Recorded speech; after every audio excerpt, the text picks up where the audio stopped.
Welcome back to the channel. This is Trendy Storm and you are watching first part of What If Naruto Has Anger Issues.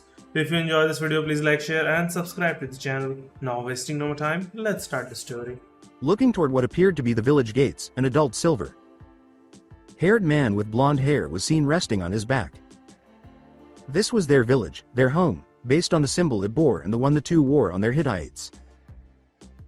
If the teenager's acquaintances could see his face at this moment, they would undoubtedly criticize him, accusing him of trying to pass for their friend and failing miserably because his usual sunny disposition and infectious smile had vanished, leaving only a chilly, almost emotionless stare that gave away the fact that the teen was slightly betrayed. Right now. Hello, no Kuni. The 14-year old boy Uzumaki Naruto was presently re-evaluating or going over his entire life to date.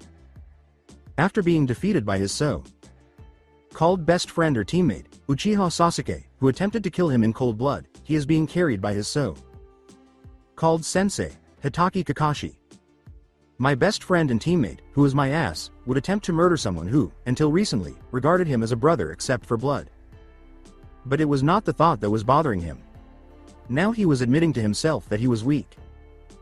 Perhaps he shares some of the blame, but he was aware that he was never given the opportunity to receive the right instruction. Everyone has always attempted to fail and succeeded in stealing everything from him. Understanding, strength, etiquette, pals. He never possessed anything similar. He became the way he is now because of this village.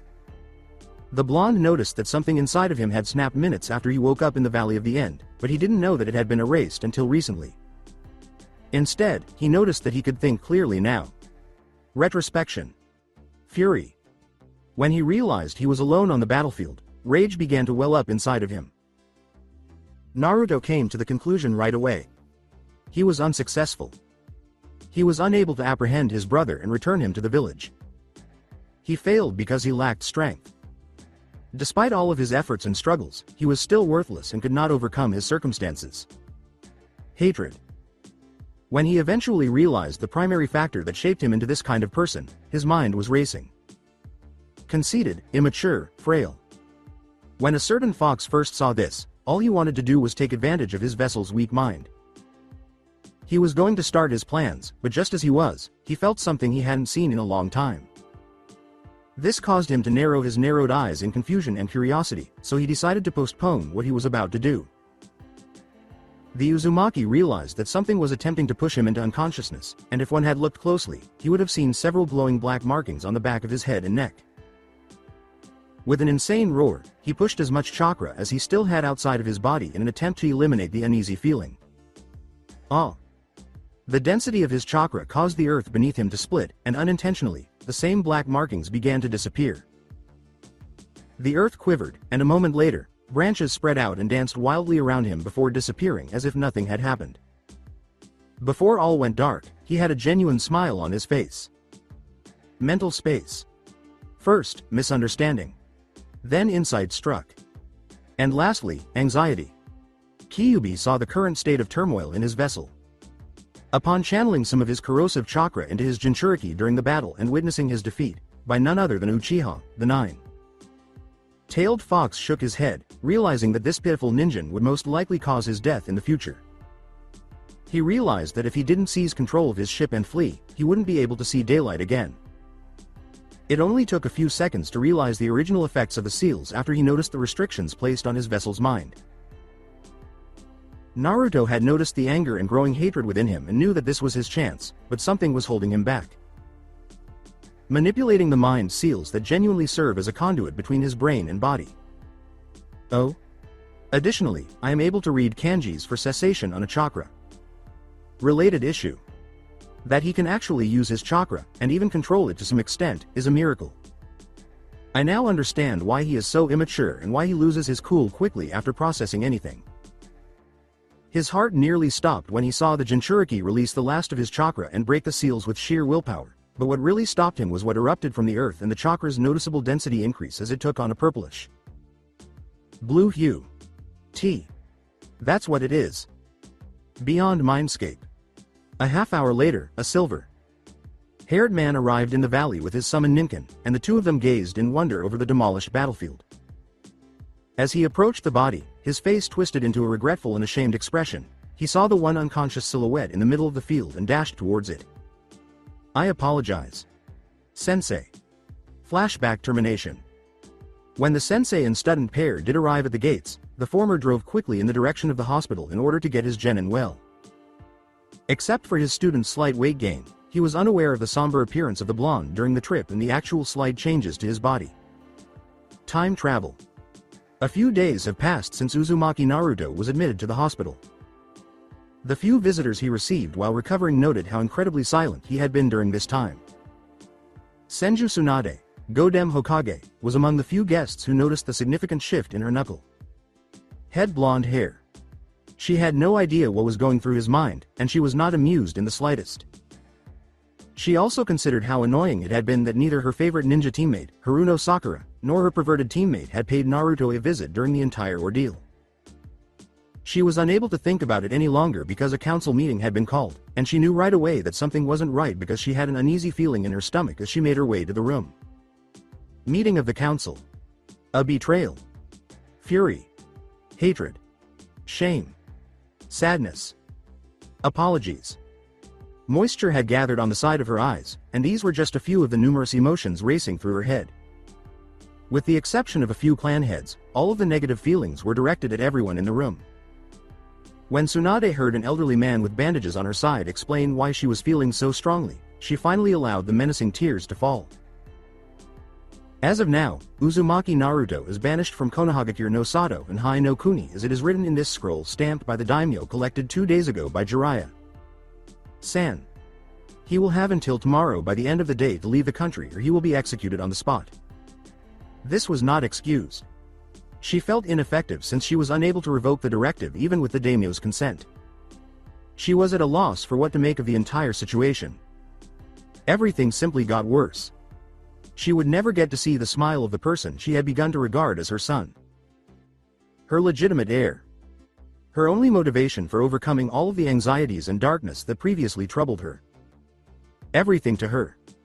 Not at all. I have to take action. I'm sure this one-eyed bastard will attempt to harm him in some way. However, what can I do? She had to bite back a sly smile that threatened to split her features when an idea struck, and she addressed the council with a controlled rage. If there's nothing else, you're dismissed before I kill every one of you.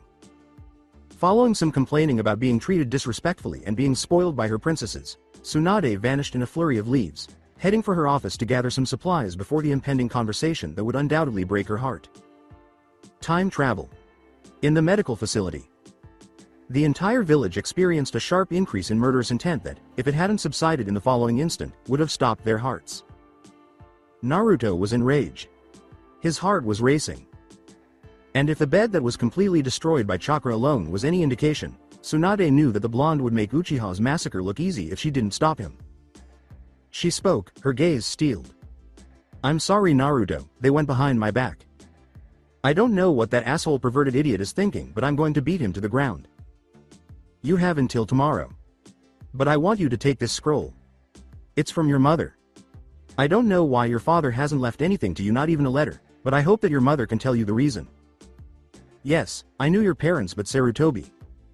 Sensei said that your father's will was to let you only know of your heritage after you hit a certain age. I'm sorry. When Naruto heard the word, mother, his urge to kill everyone instantly stopped. His eyes flickered with betrayal before they softened upon learning her motivations. After Tsunade informed him that the scroll was sealed with blood, he grabbed it and nipped his thumb to place it on top of it. He watched in fascination as the object glowed and revealed a letter. Tears were already streaming from his eyes as he read the first few lines, so he quickly looked up its contents. Hi Sochi. To begin with, I am your mother. Being the heiress of Uzushio no Sato, my name is Uzumaki Kashina.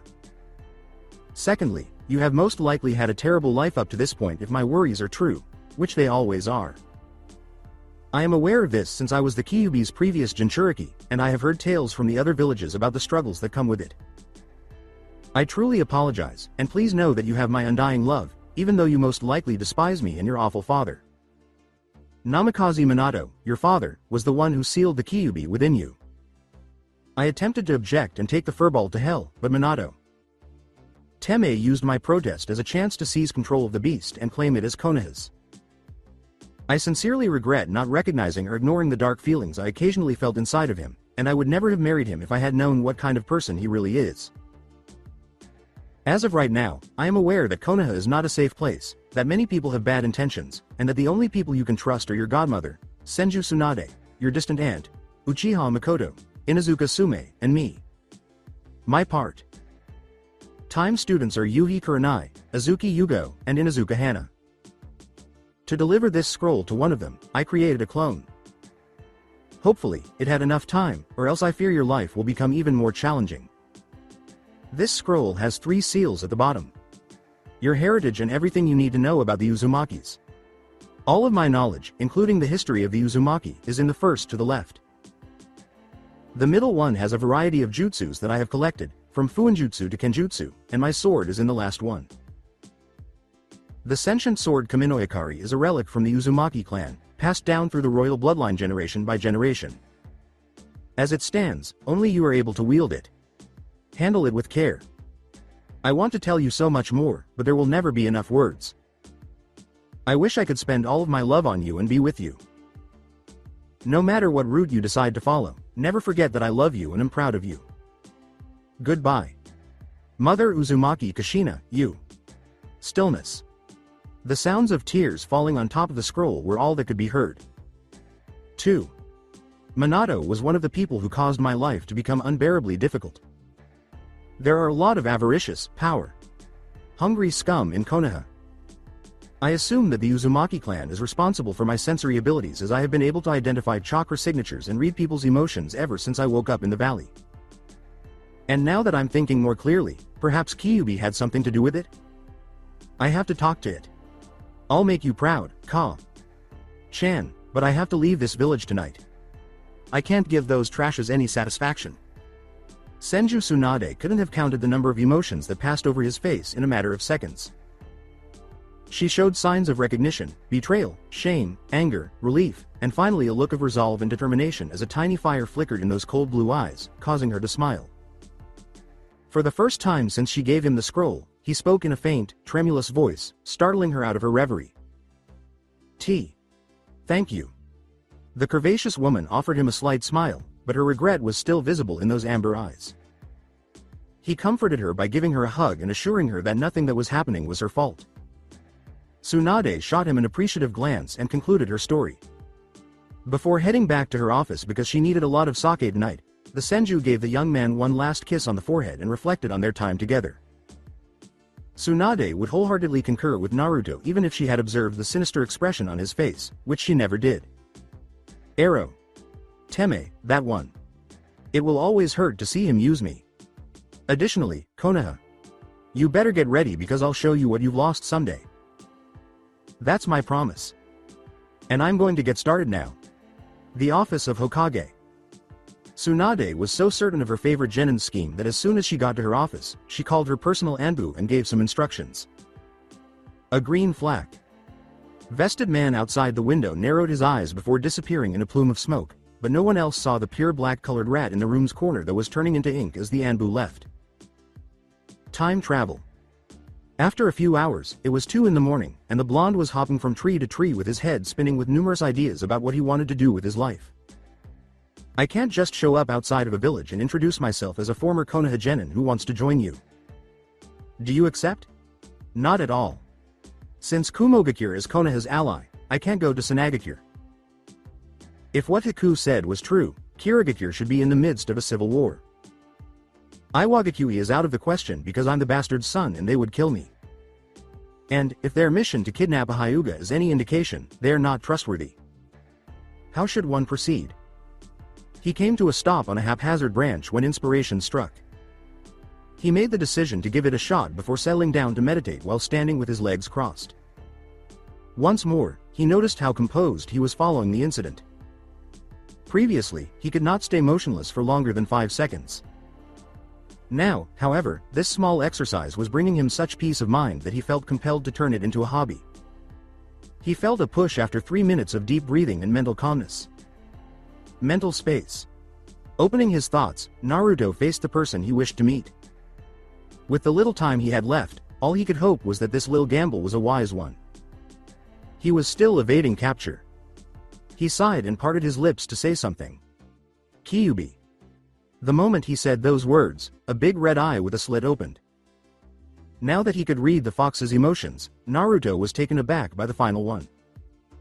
Intriguing, curious, and fear? The beast uttered a word that momentarily stopped him in his tracks, and he shook his head at his newly discovered powers. Brat. Right, I came here to ask your opinion on what I should do or where should I go. You've got more experience, so it's probably the best course of action, even if somehow I can rationalize much better. Speaking of it, was it you that made my mind? I don't know, clearer? Given that this was a first, the little brat was actually a little impressed by the giant fox's intense stare as it peered over his vessel with interest. He made the decision to play along and obey. You should lay low for now in some small country, or in case you find a hideout would be the best so you could train. When you spiked your chakra a few hours ago, you actually called upon my chakra and I was able to see that you received some kind of scroll of your mother. My point is, if she gave you something worthy of using, you should train or learn whatever it is. It surprised Naruto. Though, after drawing certain conclusions about the other villages, he was somewhat prepared to carry out his stated course of action, he was still taken aback by the furball's honest response, which was devoid of any slight or sarcastic remarks. His thoughts must have been read by Kyuubi. I'm only doing this to ensure my survival, fleshbag. Dawn. Thank you, Kyuubi. Though you didn't answer my last question, I must ask, why are you slight apprehended? The other eyes snapped open and widened slightly before Kyuubi spoke, a look of surprise on his face. Oh? Is he now capable of reading emotions? That was the same skill that Uzumaki Mito had. Thus, that brief encounter awakened his senses. Obtaining the Kagura Shingen of Uzumaki. No. It must have been blocked by those seals, even though he already had it. I see. He was not able to realize his full potential because of those seals. For showing some respect and not being the same loud idiot, I'll explain what really happened. Well, that is if you rip a bit of the seal so I'm able to connect to your senses, thus making me able to watch the world from your eyes. After humming to himself for a while, Naruto said, Deal. Then listen, because I won't repeat myself. After you woke up. Beyond Mindscape. A few miles from Konoha is Hai no Kuni. At last, Naruto opened his eyes. Although it seemed like hours, he had only been in his mindscape for a few minutes. He had to get his thoughts in order because what he had just discovered was enormous, and if the fox had been right, he might be the world's strongest shinobi. He didn't have time to think about it, though, because his senses detected 26 chakra signatures. Of them, 5 were extremely close to his position, 20 were only a few meters behind him, and the final one was a little way behind the group. Knowing that these were ambu, he knew he wouldn't be able to outrun them all. The initial quintet of 5 got along well. Ba. Chan. The second group displayed no emotion at all. These guys must be after me, what the hell? I can't read anything coming from them, which is strange. He knew the last one right away, and it made his blood boil. Oh my. 5 minutes or less later, he could already sense a battle beginning if the numerous chakra spikes were any indication, but it appeared that some of them managed to get through Tsunade's ambu. As soon as he realized this, he was forced to leap when several shurikens struck the ground beneath him, and in an instant, 5 ANBUs with blank masks featuring the kanji for Nei surrounded him. The likely leader said something. Kyuubi, surrender yourself now, otherwise we will use force. Their response, an expression of impassiveness, kind of surprised them because it went against the reports that said this boy was a brazen idiot who lacked the necessary skills to be a shinobi. But they tensed, knowing what was about to happen when the blonde made a cross. Hand seal. Kage Bunshin no Jutsu Taju. Suddenly, a massive plume of smoke materialized and 50 blonde-haired copies of herself appeared. They cursed themselves for providing their opponent with a brief moment of distraction. Without hesitation, the clones pulled a kunai from their pouches and charged into combat. With their respective tantos, the ANBUs quickly went into attack, easily dispatching the clones with slashes to the left and right.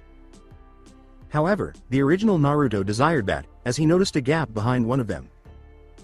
Using his clone, He then used the opening to force a ball packed with pure chakra onto the back of the ambu. Rasengan. As Naruto used his jutsu to create smoke to hide behind a tree, an explosion tore through the area. That person, Rasengan. I was able to control it much more easily than before, and if the short amount of time it took my clone to make the Rasengan was any indication. My chakra control seems to have improved tenfold, if not more. A chakra. Enhanced punch smashed into his face, sending him crashing into another tree, startling him out of his reverie. Naruto cursed himself for being so preoccupied with his innermost feelings that he nearly lost his life. He was glad that he had begun reading some of her mother's ninjutsu scrolls as soon as Tsunade left the hospital. The blonde took a deep breath and released a powerful gust of wind towards his opponents. He watched as the 4 ANBUs that were still alive jumped towards him with their tantos ready. He quickly created another clone of himself and both of them went through a chain of hand. Seals. Futon. Daitopa. The ANBUs were caught off guard because they believed the brat lacked any elemental jutsu. They attacked the enormous gust directly, but it had little effect, demonstrating the brat's lack of jutsu experience. Still, it bought Naruto the time he required. The massive spike of chakra and the insane, bloodthirsty person in front of the ANBUs caused them to tense. They also realized that this battle had escalated significantly when they noticed a red chakra enveloping the blonde and a red tail formed behind the former konoha. Nin. The 4 ANBUs began going through their respective hand. Seals after realizing what this meant. Sweden. Mazurapa. Kaden. Gukakyu no Jutsu. Kaden. Hausenka no Jutsu. Raiden. Jibashi. The multiple jutsus caused a massive explosion that was felt for miles around, and the ANBUs were breathing heavily, mostly in relief, since things could have turned out very differently in this battle. However, as soon as the smoke cleared, they became extremely aware that there was no body in the crater. While they were trying to figure out why, 2 Anba's chests were struck by claws made of pure red chakra. They had not even had time to let out a cry. 2 condensed purplish balls of chakra and a deep demonic voice were the last things the surviving 2 ANBUs, including the captain, saw and heard before they left the living world. They looked horrified as their emotions faltered for the second time. Don't underestimate me. Shui Rasenrengen. The blonde saw the same red chakra retreating toward her body as the smoke from yet another explosion dissipated. She then took a few deep breaths and noticed that he could now control that form without losing control and that his body appeared to be much stronger and faster. The conversation he had just had with Kyuubi was still fresh in his mind, and he felt compelled to concur with everything he said because there was no other explanation.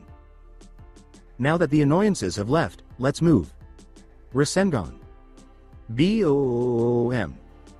Another explosion rocked the whole field as a tall, well-built, fair, skinned figure reared up out of the smoke his jutsu had created. His white hair was spiky and waist-length, which he usually tied back into a ponytail. His face was framed by 2 shoulder-length bangs. Red lines ran down the side of his face and beneath his eyes. As he spoke, he maintained a frown on his face. It seems your senses have improved. I guess I trained you a bit too good. The smoke cleared just as he was about to finish speaking, exposing a completely destroyed log that indicated the use of kawarimi. The tall man reached out and used his senses to quickly locate his target behind a tree. Another condensed ball formed on the top of his hand, pointing towards his former part. Time student, and he disappeared in a blur of pure speed. Naruto was in terrible shape. Despite his last minute substitution, it appeared he had further injuries to his left arm, which rendered it useless and would take some time to heal. His mind was racing with ideas about how to get out of this new, big problem, so he took a few deep breaths. He had to curse himself once more for not making use of his newly developed senses and for forgetting who the last person who was pursuing him was. Why are they pursuing me? I was exiled by them. It makes absolutely no sense at all. As I can see, his likely goal is to seal the Kyuubi. Oh my. His gaze caught movement on his side, startling him out of his reverie. His body refused to cooperate with what his eyes were seeing, and for the second time in a week, he was filled with hopelessness as he heard the man who had recently entered his life to improve it yelling. Rasengan. He prepared himself for the pain that would soon come, and boy, did he know it would hurt. Reikage. Naruto was knocked backwards by the explosion caused by the clashing of both jutsus, but not before hearing another well-known voice and an all-too familiar chipping sound of birds. The Uzumaki let out a sigh of relief when he realized that the man he had been cursing only a few days earlier had saved him from improper instruction. "Sorry, I'm late. You see, there was this black cat that crow." "Thank you, Kakashi Sensei." The now renamed Kakashi simply grinned without becoming upset that his erstwhile pupil had cut short his fantastic and convincing justification. The silver man approached the Hiteade, slightly raising it. A moment later, he snapped open the other eye, exposing a three-tomo red eye, and narrowed it to the white-haired, spiky man standing in front of him. He nodded subtly to his former pupil, who took the hint and walked off into his new home, not before adding a few words of his own. "Jiraiya Sama. That's as far as you go. Farewell, Sensei."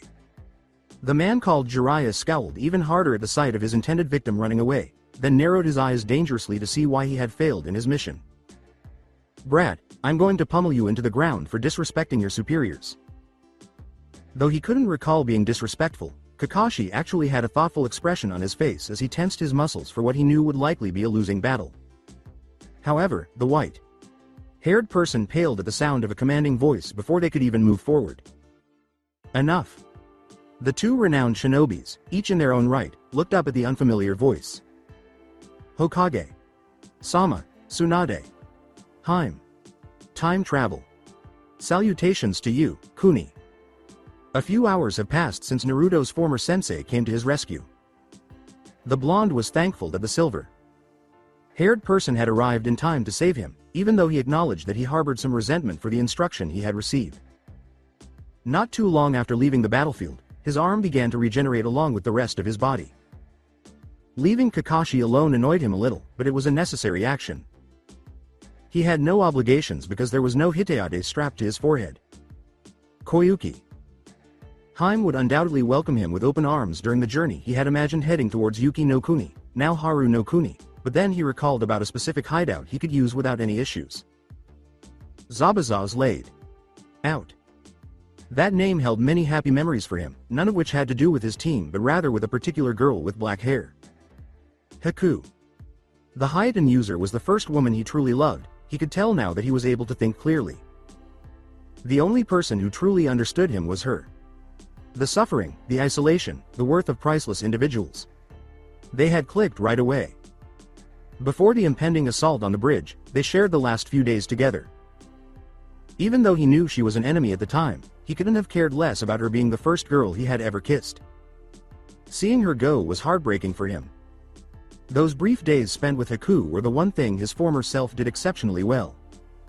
"Stop brooding, you're making me sick." Something snapped him out of his reverie, the demoniac voice. He observed the comprehension and regret in his tone, but he ignored those ideas as he had last reached his goal. Whoa, that really is pretty large. The hideout itself was quite spacious, in fact. It was a remote location, ideal for his training in the future. He smiled for the first time on the journey. This was ideal. Nami no Kuni, hidden place. There was a figure visible in the center of multiple craters. A tall, robust man with blonde hair, blue eyes, and jaw-length bangs framing his face on either side. Over a basic black suit, he wore black armor with a unique white fur collar. This armor is made up of several metal plates that are shaped into various guards along his body to provide protection. He had 2 bands on each arm, hidden beneath his shoulder armor. Each leg is strapped with 2 pouches. He wore black sandals after wrapping white bandages around his ankles. The Kaminoyakari, a pure black katana with a fox demon engraved on the blade and a red and black yin yang on the hilt, was finally fastened to his waist. This was the 17-year-old Uzumaki Naruto. He has been training non-stop on all shinobi arts for the past 3 years. Even though he was only good at ninjutsu as a child, over the past few years he has also shown incredible talent for kenjutsu and fuinjutsu. However, he has been focusing on his Kekkei Genkai since day 1. Retrospection. Awakened on his new bed was Naruto. Though that was probably due to his new life, he was unable to recall the last time he had such a pleasant night's sleep. He was excited, and if he had been his old self, he would have been shouting and jumping about what he was going to do, just in case it turned out to be the right thing to do. With a thoughtful expression, Naruto strode into the center of his future, somewhat expansive training grounds. "Q, are you sure this will work?" Before he heard the voice he would eventually come to cherish, there was a complaint he didn't quite understand. "Just try it. Place your hand on the ground, concentrate and direct your chakra into it." With his hand on the ground and his eyes closed, Naruto accomplished this by allowing his chakra to flow through his body and toward the ground. He had been focusing for at least 2 minutes when beads of sweat started to form on his forehead.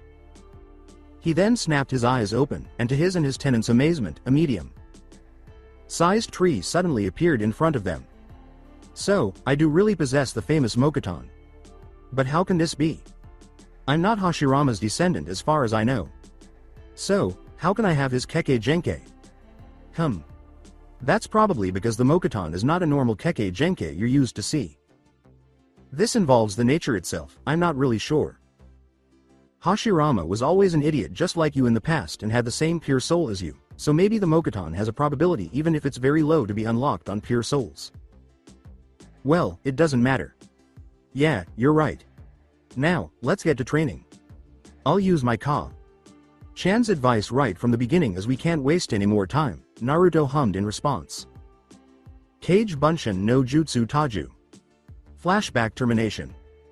He hardly ever leaves the compound, unless it's to gather enough food to last several months. Speaking of food, Kyuubi ordered him to cut back on his ramen meals because, as the beast explained, that was the main reason he remained short despite the fact that his body had changed slightly following the incident. He was ecstatic to cook various dishes, though, since they tasted nearly as good as ramen. In the 6th month, the blonde visited the graves of Zabuza and Haku, where he discovered the Kabikirabocho. Taking it with him, he resolved to use it to the fullest extent of his abilities in order to honor Zabuza. That's when he realized what his mother had left behind. The Kaminoyakari. Retrospection. We find Naruto sitting cross-legged on the ground not too far from his clones, who were using his mother's left-over scrolls to practice the fundamentals of many different shinobi arts. He was currently staring at the bottom of the letter that was given to him prior to his departure from Konoha. After applying some chakra to one of the seals there, a beautiful pure black katana was revealed beneath a plume of smoke that burst from the seal. Strangely, Naruto felt as though the sword was calling out to him as he felt its tremendous power coursing through it. Shaking his head at those ideas, he put his left hand over the hilt and felt some of his chakra being drained to the katana as soon as a white flash blinded him. Is it modifying? The fox demon had been engraved onto the blade of the black katana, which was once just black. He came to the obvious conclusion right away. It is responding to my chakra. The fox is a blatant red flag. Of course, young Uzumaki. Suddenly, a serious tone emerged from his mind, and the blonde narrowed his eyes towards the blade. Now that I think about it, you are a blade of sentience. That's correct, you say.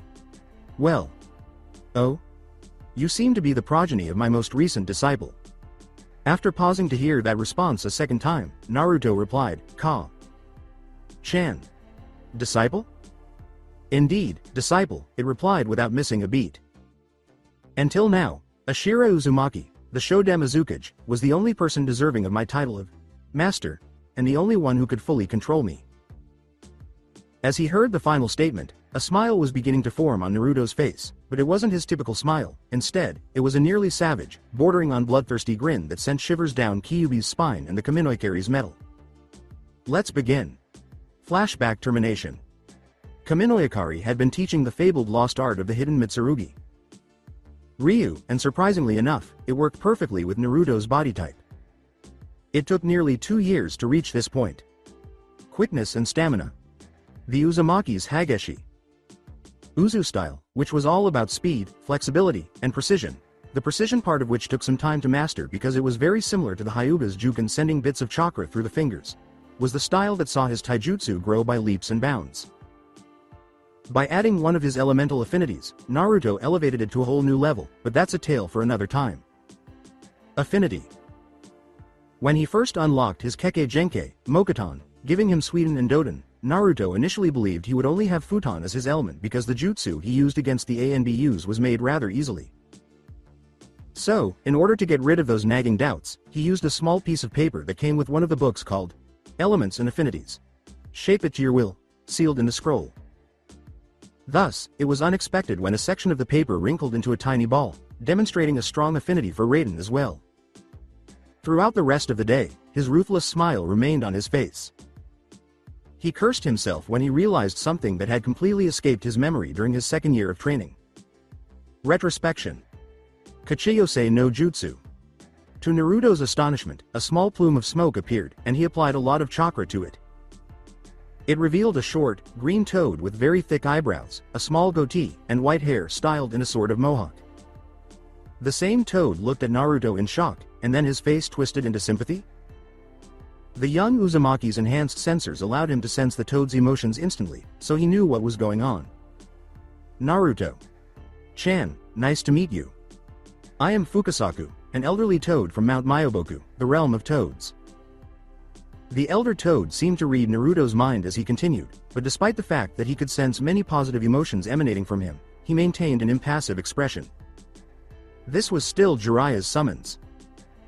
I'm sure you're wondering why you can still call forth toads. Well, to put it briefly, you are now the legitimate owner of the Gamma contract since Jiraiya is no longer our summoner. It was a lot to process when this old toad told him they had dumped their first summoner. His expression went from one of impassivity to one of surprise, as anyone would. I guess you know what happened 2 years ago, then. After stroking his little goatee, the older toad said, yeah. Tsunade from the Namakujin got in touch with us and told us the entire tale.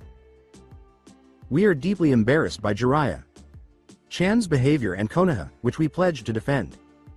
We have been waiting for you to get in touch with us, so if we had just materialized out of nowhere, you would have assumed that we were malicious.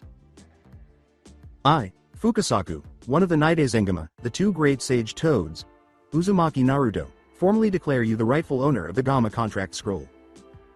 That is, when you turn into a Sennin, which will most likely take some time. Still, we have faith in you. As he finished his sentence, Fukasaku had a determined expression on his face, and when Naruto nodded, signaling that he was prepared for whatever they threw at him, the older toad smiled inside. Finally, we meet. Yogen no Ko. Flashback termination. In order to push his body even further with the resistance seals, Naruto spent his final year as an apprentice of Fukasaku for 3 days a week. Although he created many combinations with multiple toads, the senjutsu was the main source of his abilities boost. This natural energy gave both his ninjutsu and taijutsu an amazing boost, and he was able to activate his Sennin Modo almost instantly. Perhaps because of his Kekkei Genkei, but he didn't really care. It actually came very easily to him. He was eager to try it out and came up with several new technique ideas. Even though the toads made excellent sparring partners, the only thing he really lacked was experience. He kind of missed having a human companion. He never spoke to Dazuna, Tsunami, or Inari. He loved them all, but he didn't want anyone to know he was there because he knew that if they did, a lot of groups would come looking for him. Even with his immense power, he was still unable to defeat several armies on his own. Right now. Town. Nami no Kuni. With his summons having gathered enough information about the elemental nations and the 5 great villages, Uzumaki Naruto was strolling past the town without his usual henge. No need for that, as he would be leaving today, and he was visibly moved when Garasupai, a spy toad, told him about the latest news about Sanagakure and their new Godem Cage. Sabaku no Gara. It was quite unexpected that his friend's village had finally acknowledged him, and perhaps a quick visit was in order. The second was Kirigakure.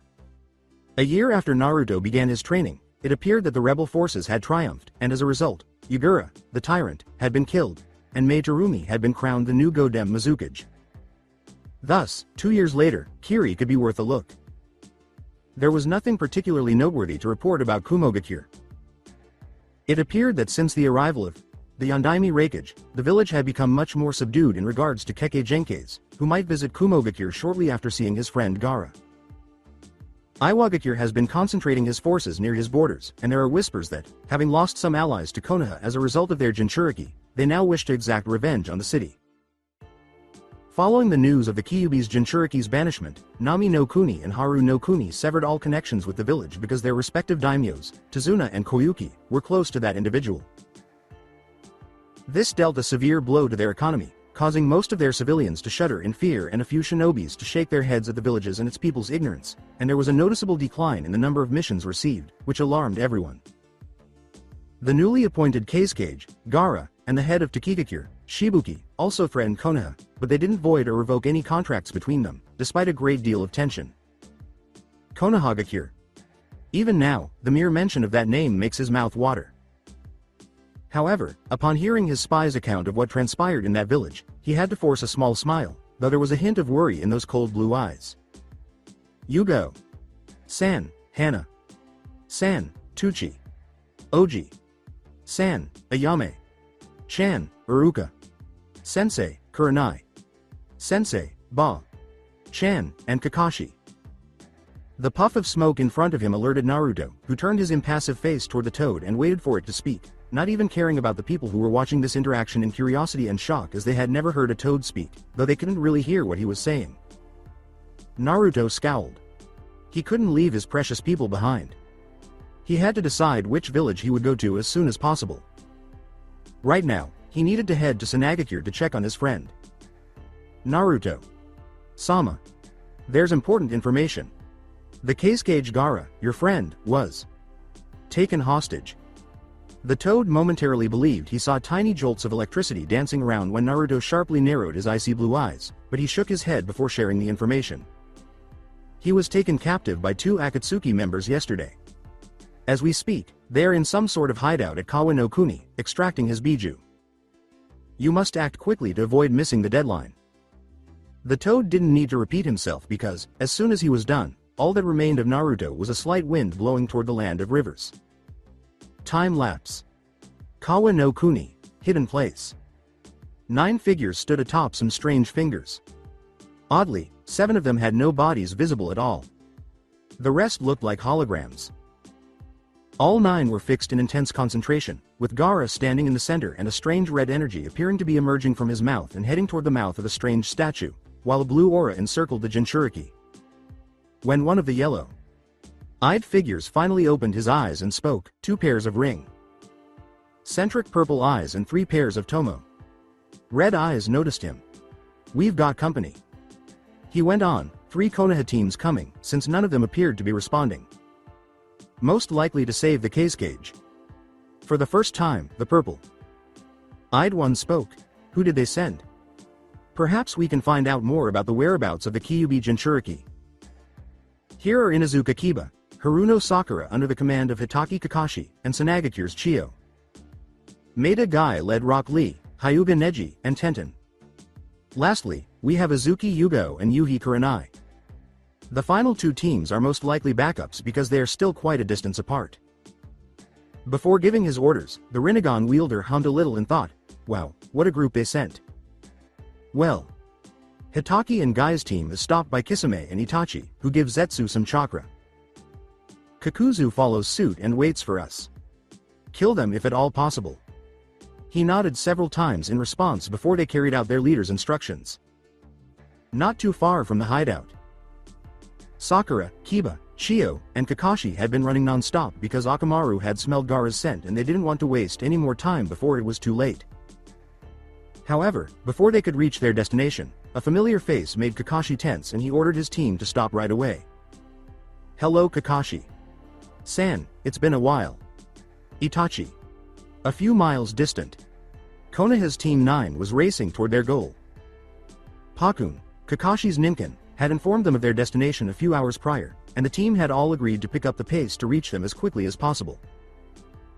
However, before they could get much farther, Hyuga Neji abruptly stopped forcing his team to follow suit when his Byakugan discovered a person possessing an enormous amount of chakra.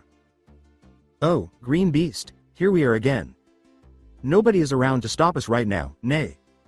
You. Who are you, Ito? A few miles off to the side, Kurenai and Yugo had been traveling at a reasonable speed. They were meant to meet Team Gai first, but it appears they increased their speed, much to their dismay as that only meant they would be late. All further thoughts were dashed when they saw the black rob with the red clouds shimmering in front of them, setting their senses on high alert. Yuhi Kurenai, the Genjutsu mistress, has an A. rank value of 3 million ryos. And Azuki Yugo, high A.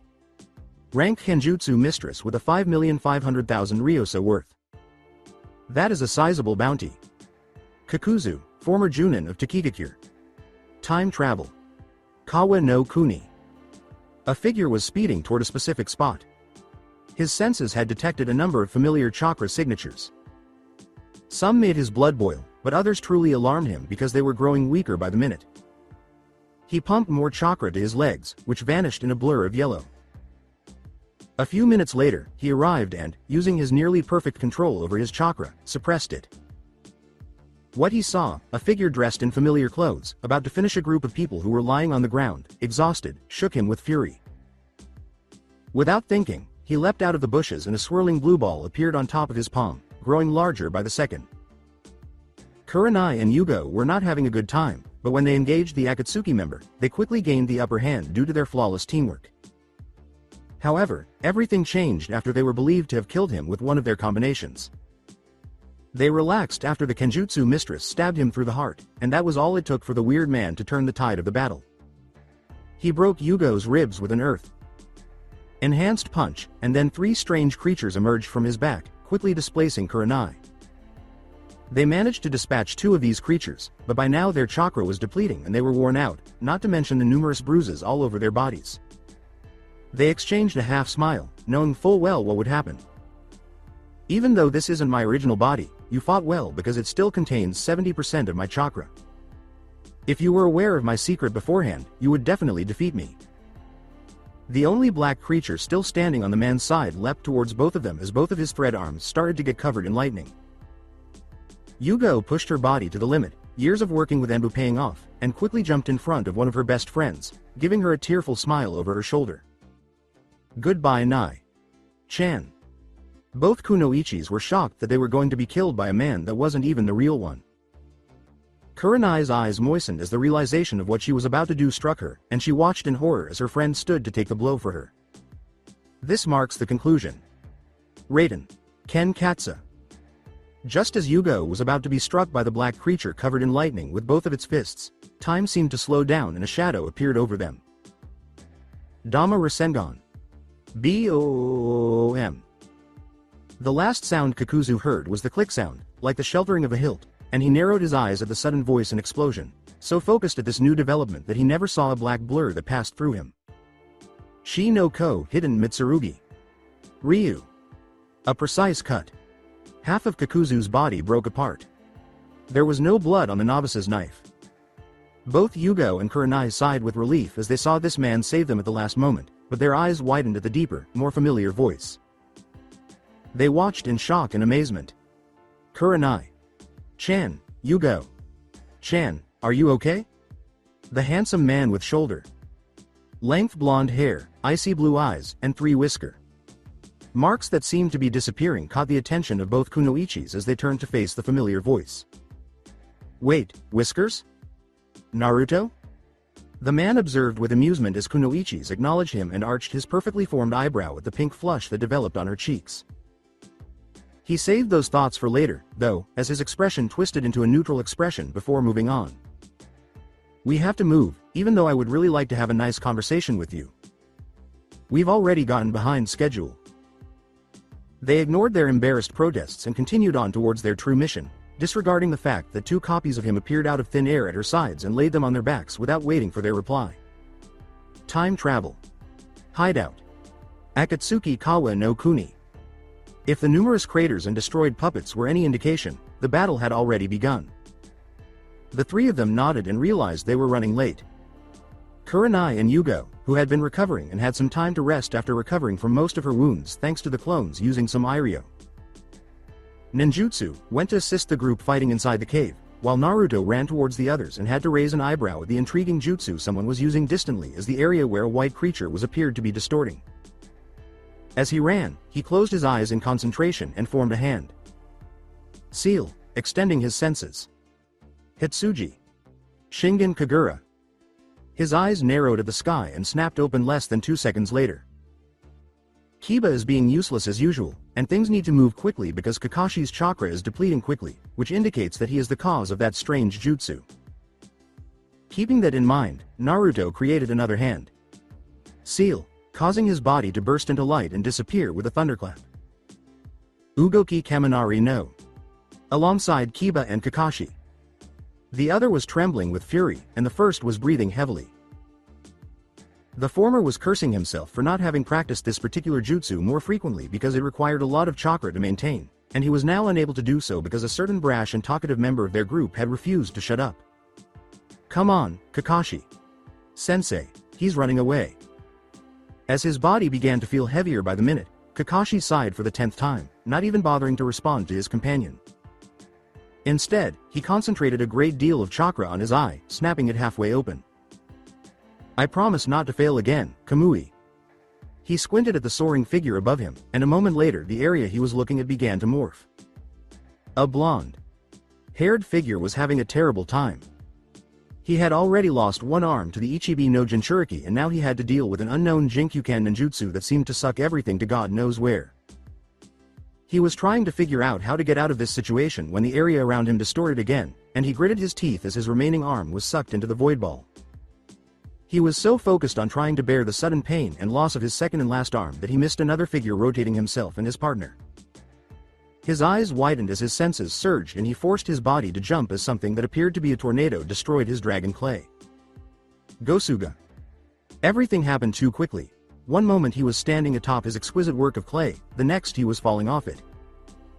He twisted his body to land on a random branch and watched as the brown-haired boy clawed the head of the dragon that had once held the dead Jinchuriki. Narrowing his eyes to the spot behind the boy, he saw the true source of the problem. Itachi is an example of the kind of Sharingan that I never would have imagined having such ocular prowess. That kid isn't that good. Kakashi is the real issue. A smile appeared on his lips and he ignored the boy's tirade and baseless threats. Kid, I can play with you again tomorrow. My work is finished. Yes, indeed. You won't, oh no. Cheers. He didn't have enough time to flee because it was moving so quickly, but it was simple to follow because he had seen the move so often. Furthermore, his membership in Akatsuki was not in vain. Using Doden Chakra to strengthen his leg, he calculated the ideal moment to land a strong kick on the jutsu's vulnerability.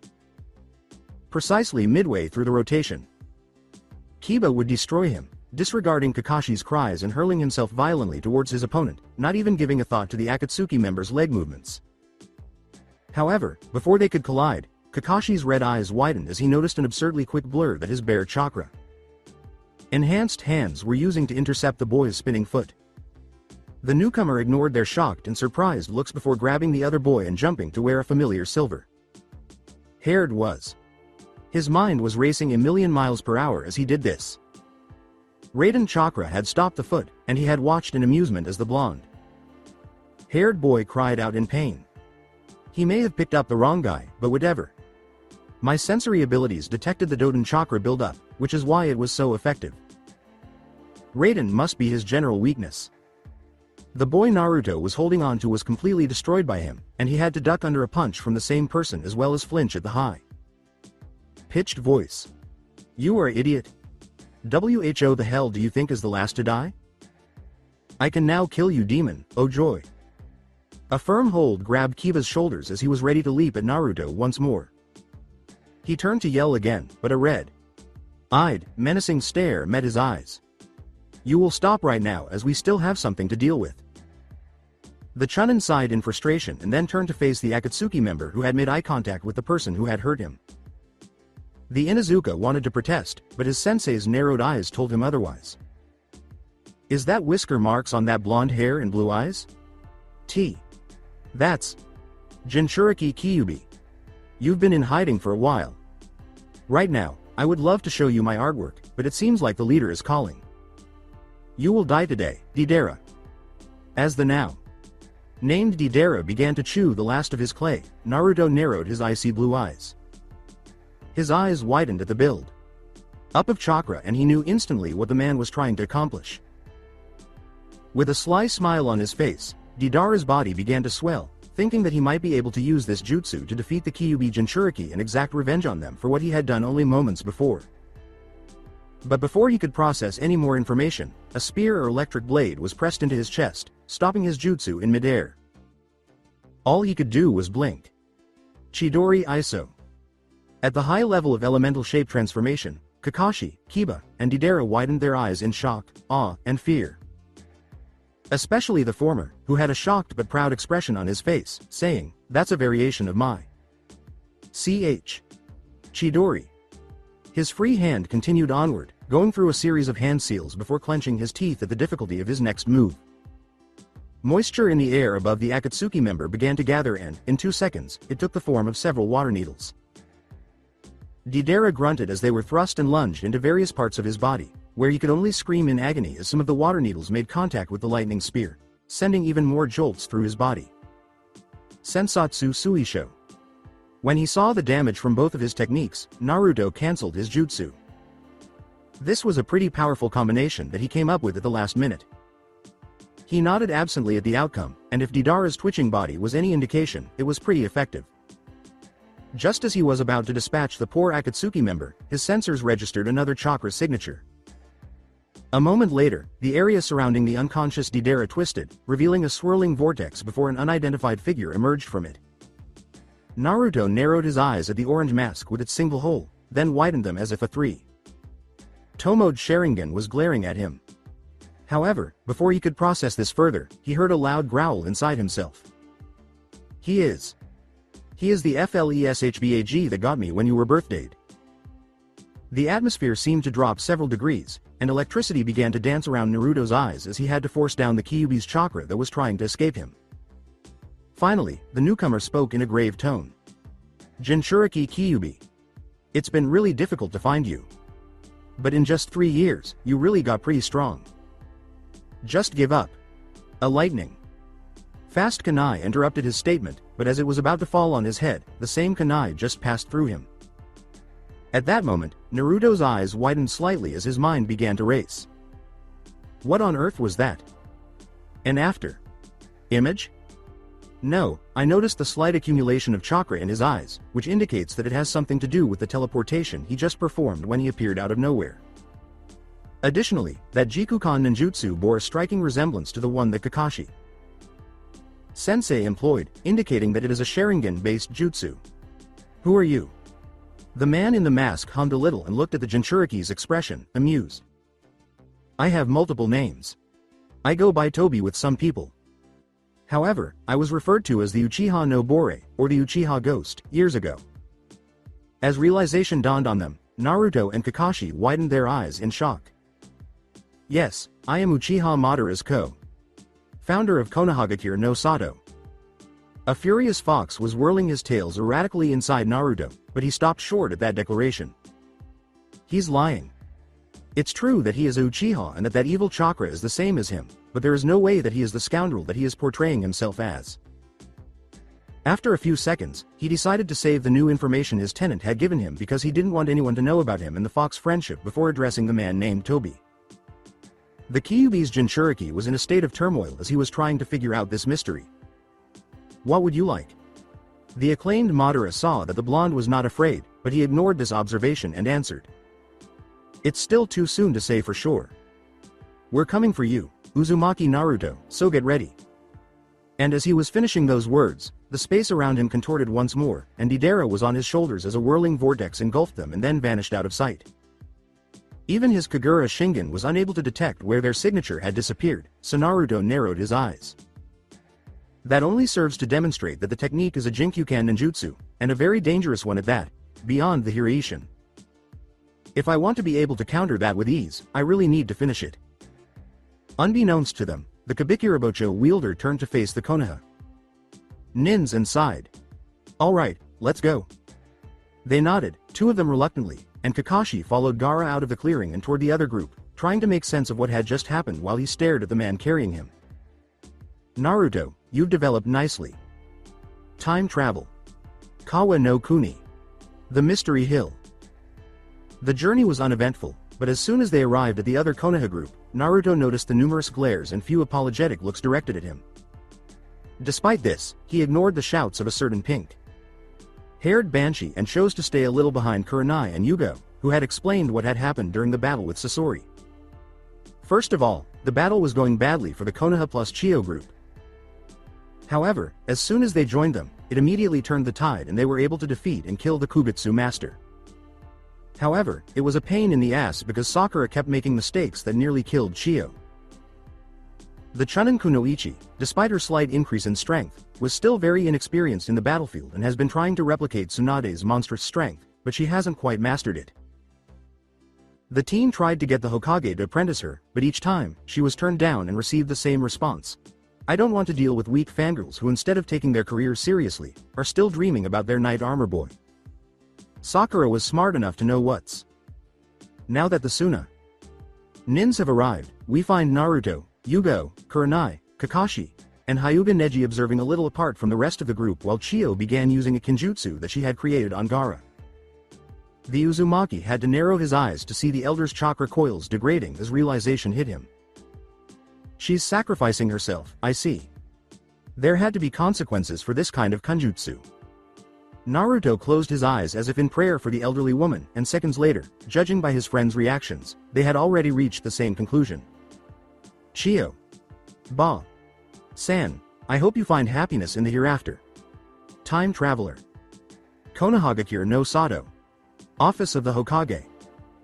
In the Hokage's office, a voluptuous blonde was perusing the report that Hitaki Kakashi had given her, attempting to talk him out of her shock that had persisted since the group that had been dispatched to save the Kazekage had left.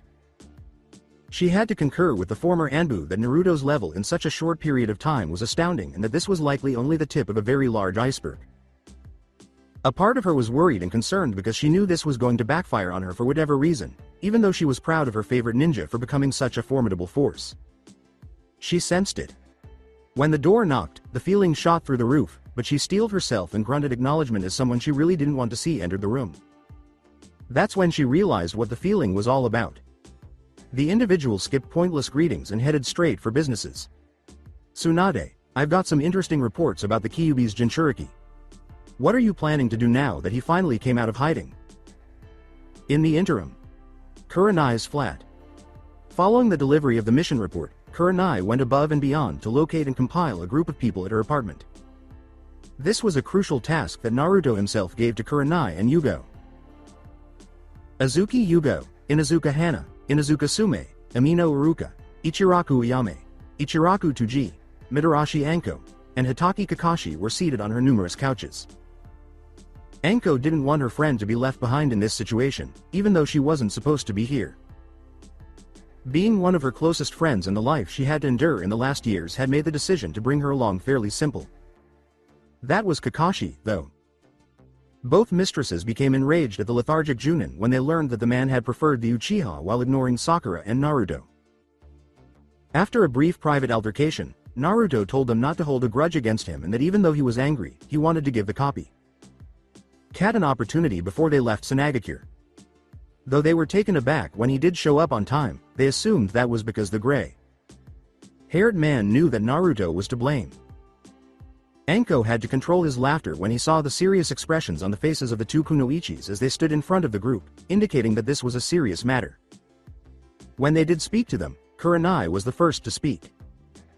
Thank you all for coming at such short notice and sorry for the troubles it could cause in your business, Tuji.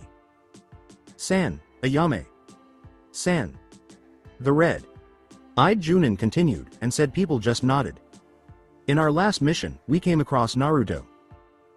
Kurenai and Yugo observed the range of emotions reflected in everyone's eyes, with the exception of Anko, who was looking at everyone with curiosity, and Kakashi, who was just nodding in agreement. The Anbu with purple hair took command. We can go on to details later on, but first we want to know what are your thoughts about Konoha. Anko Lur, the group's talkative member, voiced her opinions on the subject, saying, you already know what I think about the village or rather the villagers. Being Orochimaru's student dictated my fate and I'm already aware that I won't be happy if I remain here. Everyone looked at her with sympathy before she said, I failed Naruto. Although I knew that Uhe was Sensei's son, I let the feeling that I should train Obito's kin get over my head. I've apologized and told him that I wish to make up for neglecting him. I want to be there for him, to support Sensei's legacy. Iruka only had to respond briefly to express how he felt. "He's my little Otuto." Both Ayame and Tuji provided the same response. However, Tuji added that Naruto was like a son he had never met. With a feral grin that, for some reason, made the villagers shudder, Sume and Hana informed the others that they wanted to keep their best friend and sensei's son safe so they could face Kushina when the time came. Kurenai grinned slightly after hearing everyone's justifications before uttering, "Fair enough, get ready because in 2 months." Returning to the office of Hokage. Danzo Shimura, one of Konoha's elders. Tsunade realized she was playing with fire at that very moment. This was a man who operated in the background. She wasn't the Hokage for nothing, though. "First of all, you'll address me by Hokage Sama, Danzo San. Secondly, Uzumaki Naruto is none of your damn business, though I'll answer nevertheless. We will not do anything. He was banished, and it was you who went all the way to get the daimyo to support your decision. So, why should I care now that Naruto finally decided to show himself?" Tsunade gave an inward smirk when she saw the now unveiled Danzo briefly grip his cane before responding emotionlessly. "Nevertheless, we should get him back as my reports stated a significant increase of his power. You probably know by now an organization that goes by the name Akatsuki who will capture every single Jinchuriki. We can't let them have this type of power or they will wage war as soon as they succeed, and I have no doubt they will since they have several S-ranked shinobis in their midst, Uchiha Itachi included. Although you have some valid arguments, my answer remains the same. Now, get out or I'll ma," was Tsunade's prompt and acerbic response. She was interrupted by bodies falling to the ground. She got to her feet and narrowed her eyes dangerously at Danzo and the 5 ANDUs with the kanjis for Nei etched on their masks. However, that was a mistake because a second later, she lost all memory. She saw only a blood-red, ferociously spinning eye with a specific pattern before exhaling one last time. "Naruto. Koto Amatsukami." As he had planned, the root leader cast his gaze over Senju Tsunade's expressionless face. Although it was a risky tactic, that was the main reason he took this eye. He was able to take over and infiltrate the woman's mind. The only drawback is that, since he isn't a Uchiha and doesn't have both of Shisui's eyes, he can only fully control one person at a time. She had a strong mind, so he knew he couldn't just control her with his eyes, but he would succeed if he used all the strength he could muster. This proved it, but Danzo would lose his special dujutsu ability for the next 5 years as a result. However, he anticipated that the Hokage's position would be at his disposal by then, and he would only need to wait that long to use it once more on the Jinchuriki when his root or any member of the capture team Tsunade would send, capture, and imprison him. With a look over his shoulder at his subordinates, the bandaged man said, "Erase these ANDU's memories and summon Jiraiya. Organize some teams to capture the Jinchuriki, failure is not an option. If there's anyone who tries to protest or rebel, inform me and I'll resolve it by my own hands," he ordered, turning to the emotionless Tsunade after choruses of, "Hi, Danzo. Sama." He turned around and quietly left the room without waiting for her response, but not before flashing a very uncommon, triumphant, and sly grin. "Now at last, we can begin the Konoha's revolution plan. Soon, Konoha will rise to the top of the food chain and rule the entire world. I need to get in touch with that fucking snake so we can form our alliance." Time Traveler. Kaminari no Kuni. It has been approximately 2 weeks since Naruto left Sanagakure. His toads had told him a lot about a certain village during that time. Konoha. Their manner had changed significantly, if his toads were correct. The fact that a large number of their soldiers were relocating to the borders surprised and alarmed him at the same time. What is Ba-chan contemplating? This was a surprising move that would make him more cautious wherever he went, so he needed to find out what was going on by getting in touch with the people he swore to protect.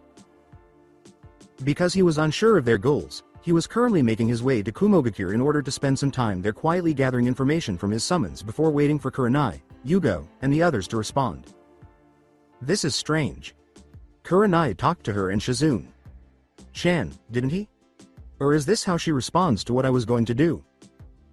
He was unaware that Tsunade and Shizune were attending a council meeting when Kurenai and Yugo got together.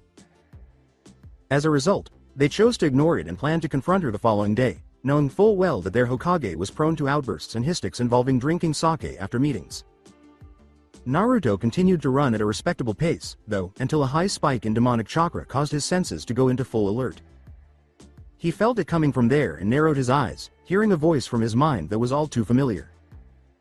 That's undoubtedly Nibi's or Hano no Kaibyo's chakra. There must be an issue because, unlike many of us, I know that she was never a bloodthirsty Biju. We must relocate.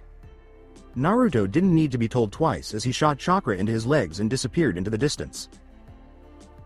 Electric shocks danced around his cold blue eyes as he forced himself to move even faster, his rage growing as he realized that one of his kinsmen was likely in danger. Permit me to arrive on time. In the interim. Known town, Kaminari no Kuni. Nibi's Jinchuriki, ni Yugito, was not having a good day. It began when she was forced to accept a mission that the goddamn council made her complete. Although she was aware of their hatred for her, she reluctantly agreed to the mission because it bore the Raikage's seal and she was only a Junin. But she knew something was wrong as soon as she entered the area to retrieve a scroll that was supposed to contain some crucial information about the other villages. A dead giveaway was the deserted town.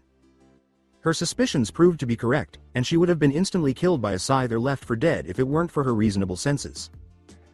The blonde woman had always loved her bond with her Biju because, despite being a pervert and somewhat strange, she was family. At that very moment, Yugito realized that the stamp was most likely a fake since Yondaime Raikage would never sell her in that manner. However, she was unable to think about it any longer because she was going to engage in the battle of her life if the two men in front of her gave out any more power. After a protracted battle in which she was forced to use all of her Bijudama's power and lunge a powerful weapon that destroyed half of the deserted town, she was proved correct.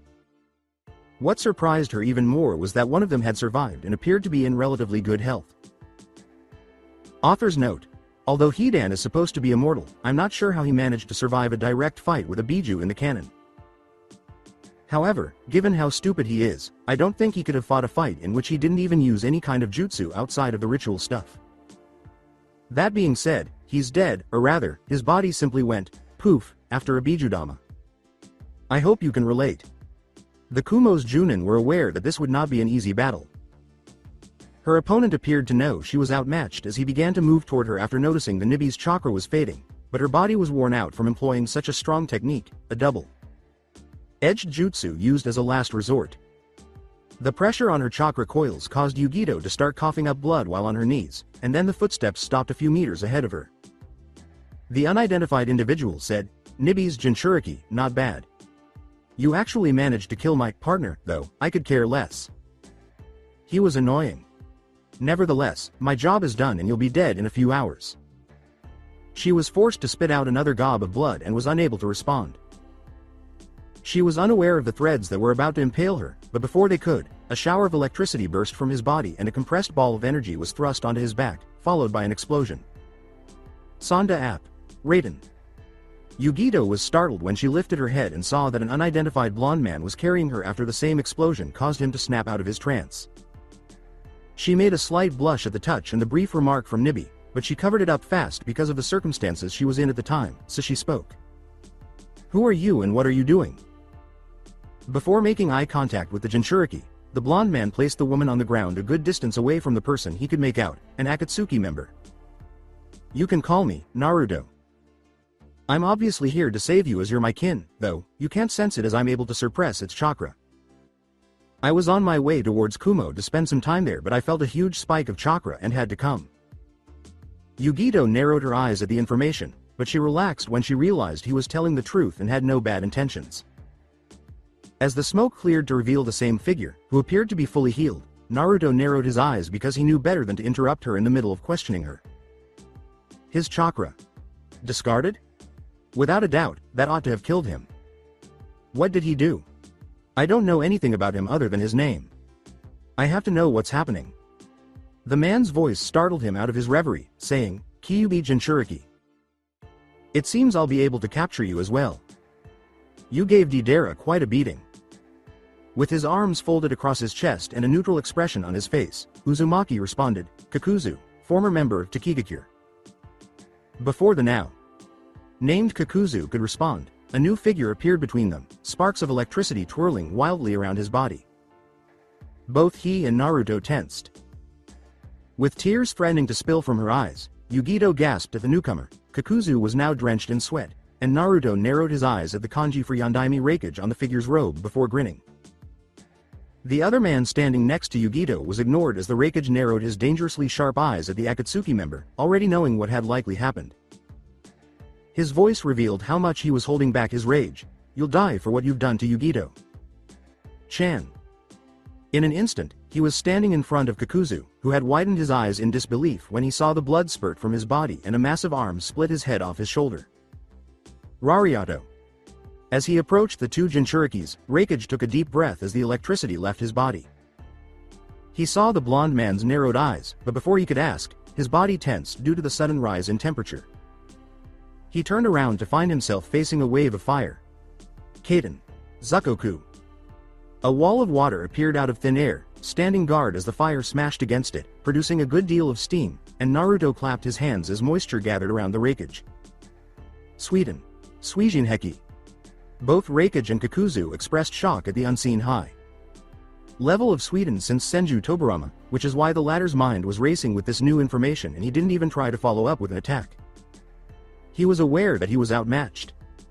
With any luck, he might have been able to defeat the Raikage, but he had to admit that this was a bit too much. However, before he could organize his escape because he was down to just 2 hearts, one from the earlier Bijudama because he had to sacrifice one of the small creatures in order to escape, and the other 2 from the Raikage and the Kyuubi's Jinchuriki. A menacing laugh resounded around them, and a figure appeared out of the earth. Let's see if the reports from Danzo are true. Kukuku. Naruto. Kun, you sure have grown up. It seems following the sudden spike of chakra led to an interesting turn of events. Perhaps use the brat as a negotiating tool to obtain something from that foolish man. His body appeared to tense slightly as anger began to build upon hearing that familiar voice, and jolts of electricity began to dance around his blue eyes. Pedo. Teme. Orochimaru gave a slight lift of his eyebrow at the well known moniker Jiraiya had given him, then laughed heartily. Having the capacity to reach and apply that kind of suitability. After licking his lips, he carried on. I'll make sure to experiment on your small frame, but I doubt you'll ever be able to match Sasuke. Kun's level of skill. The young Uzumaki was very sensitive to the topic of Sasuke, so the Sannin anticipated that the former Konoha's genin would become agitated. That's why he looked shocked when Sasuke suddenly burst out laughing. Ha ha ha ha, that's rich of you. I couldn't care less for your little boy's toy. Though, you're right in one thing. Oh? And what's th? Raised an eyebrow at that, Orochimaru said. He was unable to finish as a fist was pressed into his stomach, lightning struck that hand, widening his eyes, and he gritted his teeth in response to the intense shocks of electricity that shot through his body. Raken. I'm way out of his league. As soon as he realized the person he had hit had turned into mud, he leapt backward and then narrowed his eyes to see the same person rise up from the ground. Raikage. Sama, I'll take care of Orochimaru. The blond man simply seemed to vanish, leaving an afterimage that shimmered and vanished a moment later, shocking the Kumo leader who was now thinking for himself. The Raikage was not given a chance to respond. Because of his innate speed, he can create an afterimage. Without my Raiden no Yoroi, not even I could accomplish that. Hey, and it appears I'll have another rival in terms of speed if the similarities are more than coincidence. He stopped thinking and his body exploded in electric sparks, disappearing from his spot and into the arms of a now two-hearted Kakuzu who had attempted to flee during the conversation. A few miles off. Though they were only a blur, Naruto and Orochimaru were exchanging blows. The latter, a damn Sannin being outclassed by a brat, was gritting his teeth in rage. Not even his Sasuke could compete with him, much less overcome him. He made the decision to step it up a notch before leaving the Uzumaki, spitting his prized katana, the Kusanagi no Tsurugi, out of his mouth, and blurring through hand seals and a powerful gust of wind towards the Jinchuriki. Futon. Daitopa. Watching in boredom, Naruto released the same jutsu, canceling each other out, without using any hand seals and inhaling deeply. Senses peaked, he ducked as a metal nearly beheaded him, using the momentum to slam his hands on the ground. A moment later, the ground transformed into a mud river, surprising Orochimaru, who was not prepared for a fourth elemental affinity, which carried him downstream and carried him off his feet. Doden. Doryu Taiga. An earth dragon. Shaped head emerged from the mud, spitting several mud balls towards the Sannin and the original, releasing numerous compressed balls of wind. He was so distracted by this that he failed to notice the two sealless cage buncheons that appeared out of thin air as the clone and the original speeding through their own hand. Seals. Futon.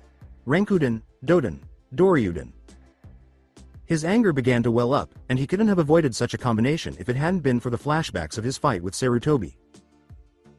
Opening his mouth, Orochimaru spat out a clean, fresh Orochimaru, who was now wearing a frown. Only then can I give you to Danzo.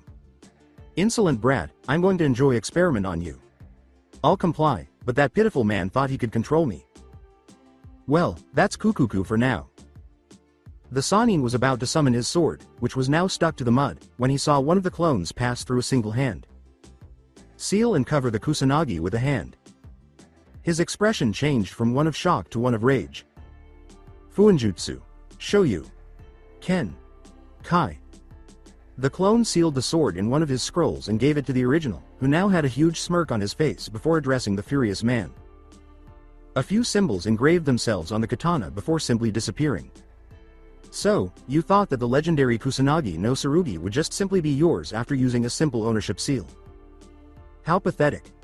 Unable to control his rage, Orochimaru yelled, "You fool. Forget what I said, I'm just going to rip you to shreds, to hell with Danzo. I'm going to destroy you." Naruto arched an eyebrow at the statement, especially when he described Danzo as though the pieces of a large puzzle were beginning to fit together. However, he had to set those ideas aside because he noticed the hand seals, which were instantly recognized by the blonde man. The two men then proceeded to bite their thumbs and slam their hands on the ground, roaring in unison. Kachiyose no Jutsu.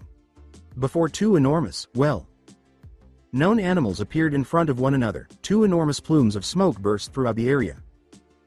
Even with his hatred blinding him, Orochimaru had to raise an eyebrow when he saw the toad in front of him. How can you summon the toads, you damn brat? You should not be able to after you got banished from Konoha. The first thing that came out of the massive toad's mouth was a huge cloud of smoke, which was his response. Oh, would you look at that? Today I get to roast a snake, right Manda? Chan? However, Naruto will be roasting the snake in place of Jiraiya. Now let's examine the extent of the runt's growth. After hissing at the insult, the large purple snake retorted, "Teme, I'm gonna eat you for what happened last time. Bunta, give me oil." Was Naruto's summon after he had had enough of the small talk.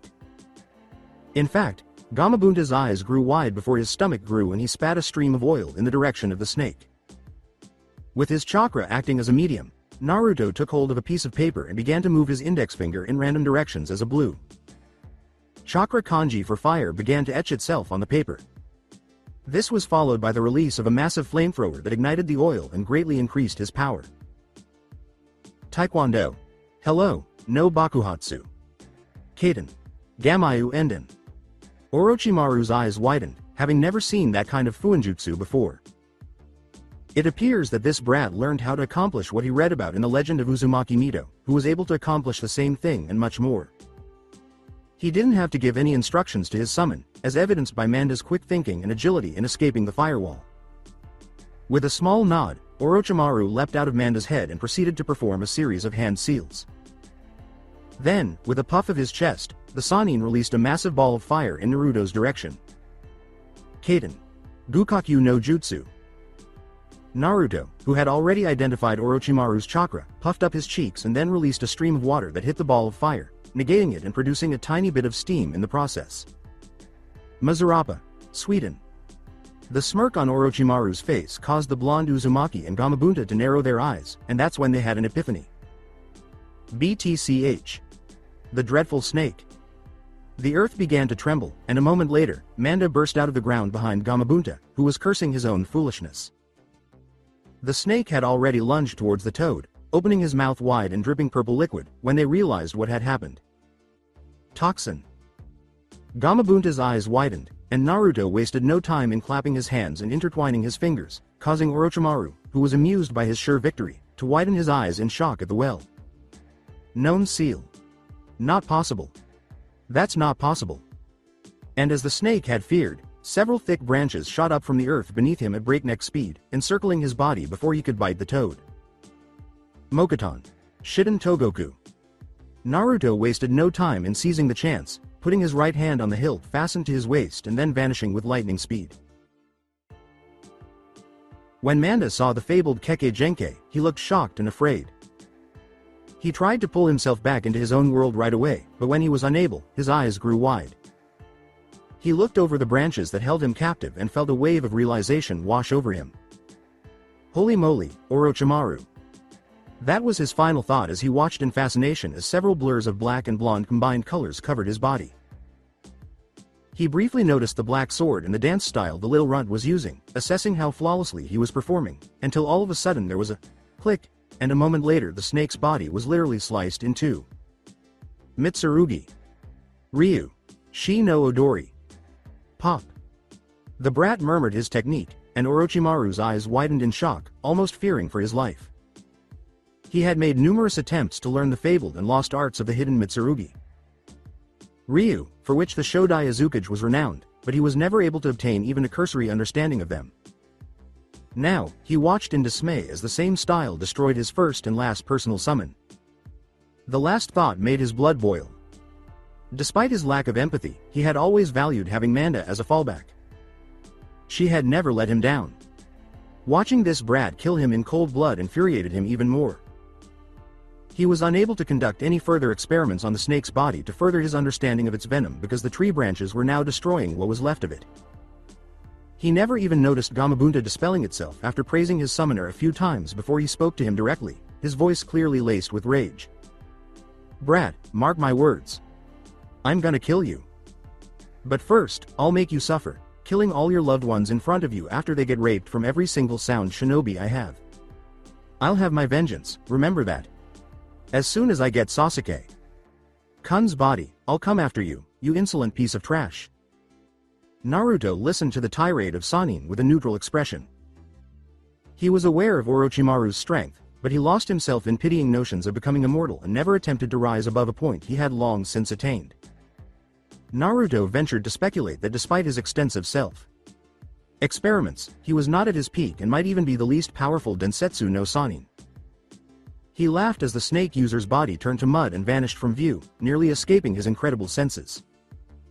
Then, he inhaled deeply and moved toward the scene of the previously concluded battle, where it appeared that the Raikage had prevailed. If his senses were accurate, which they always were, the Raikage had little trouble, but based on how Kakuzu's chakra was before he left to face Orochimaru, he wasn't expecting any less. Although Naruto was aware of the consequences now that Orochimaru knew that he was in possession of the fabled Mokuton, the circumstances demanded it. He would not allow Gamabunta to perish. The Toad boss that Minato currently faced was his personal summoner, but the Toad had grown fond of Minato and treated him well ever since he told him about the events that followed the banishment. He was not at all concerned about revealing that he had the Mokuton, but he had to be even more vigilant now that he knew Orochimaru and Danzo were presumably collaborating if the Sannin's words were any guide. It's likely going to draw much needed attention to him. Kaminari no Kuni, an unknown town that is now destroyed. Standing next to Yugito, Raikage observed the recently arrived team stomping all over the Jinchuriki of the Nibi. His thoughts had strayed from the young man who had saved his surrogate daughter, and based on the expressions in her eyes, it appeared that she was also experiencing turmoil.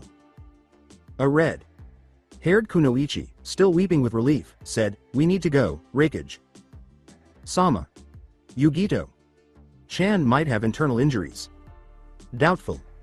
Nibi has probably healed her. It was probably due to the strain," said a svelte blonde with a cool response.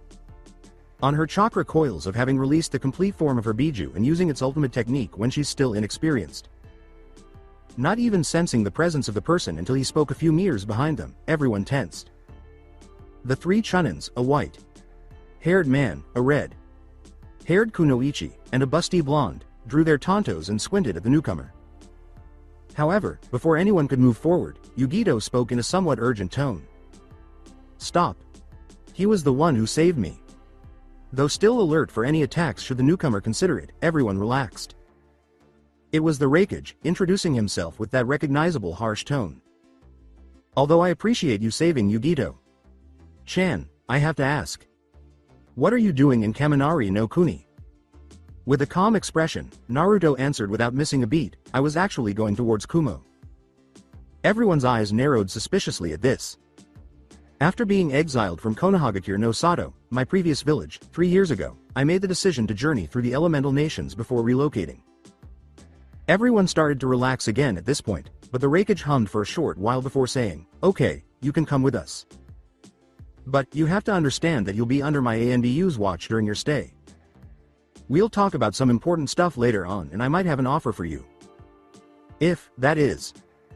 After Yugito and the others moaned, already aware of the kind of test he was referring to, Naruto just nodded his head stupidly until someone else spoke up.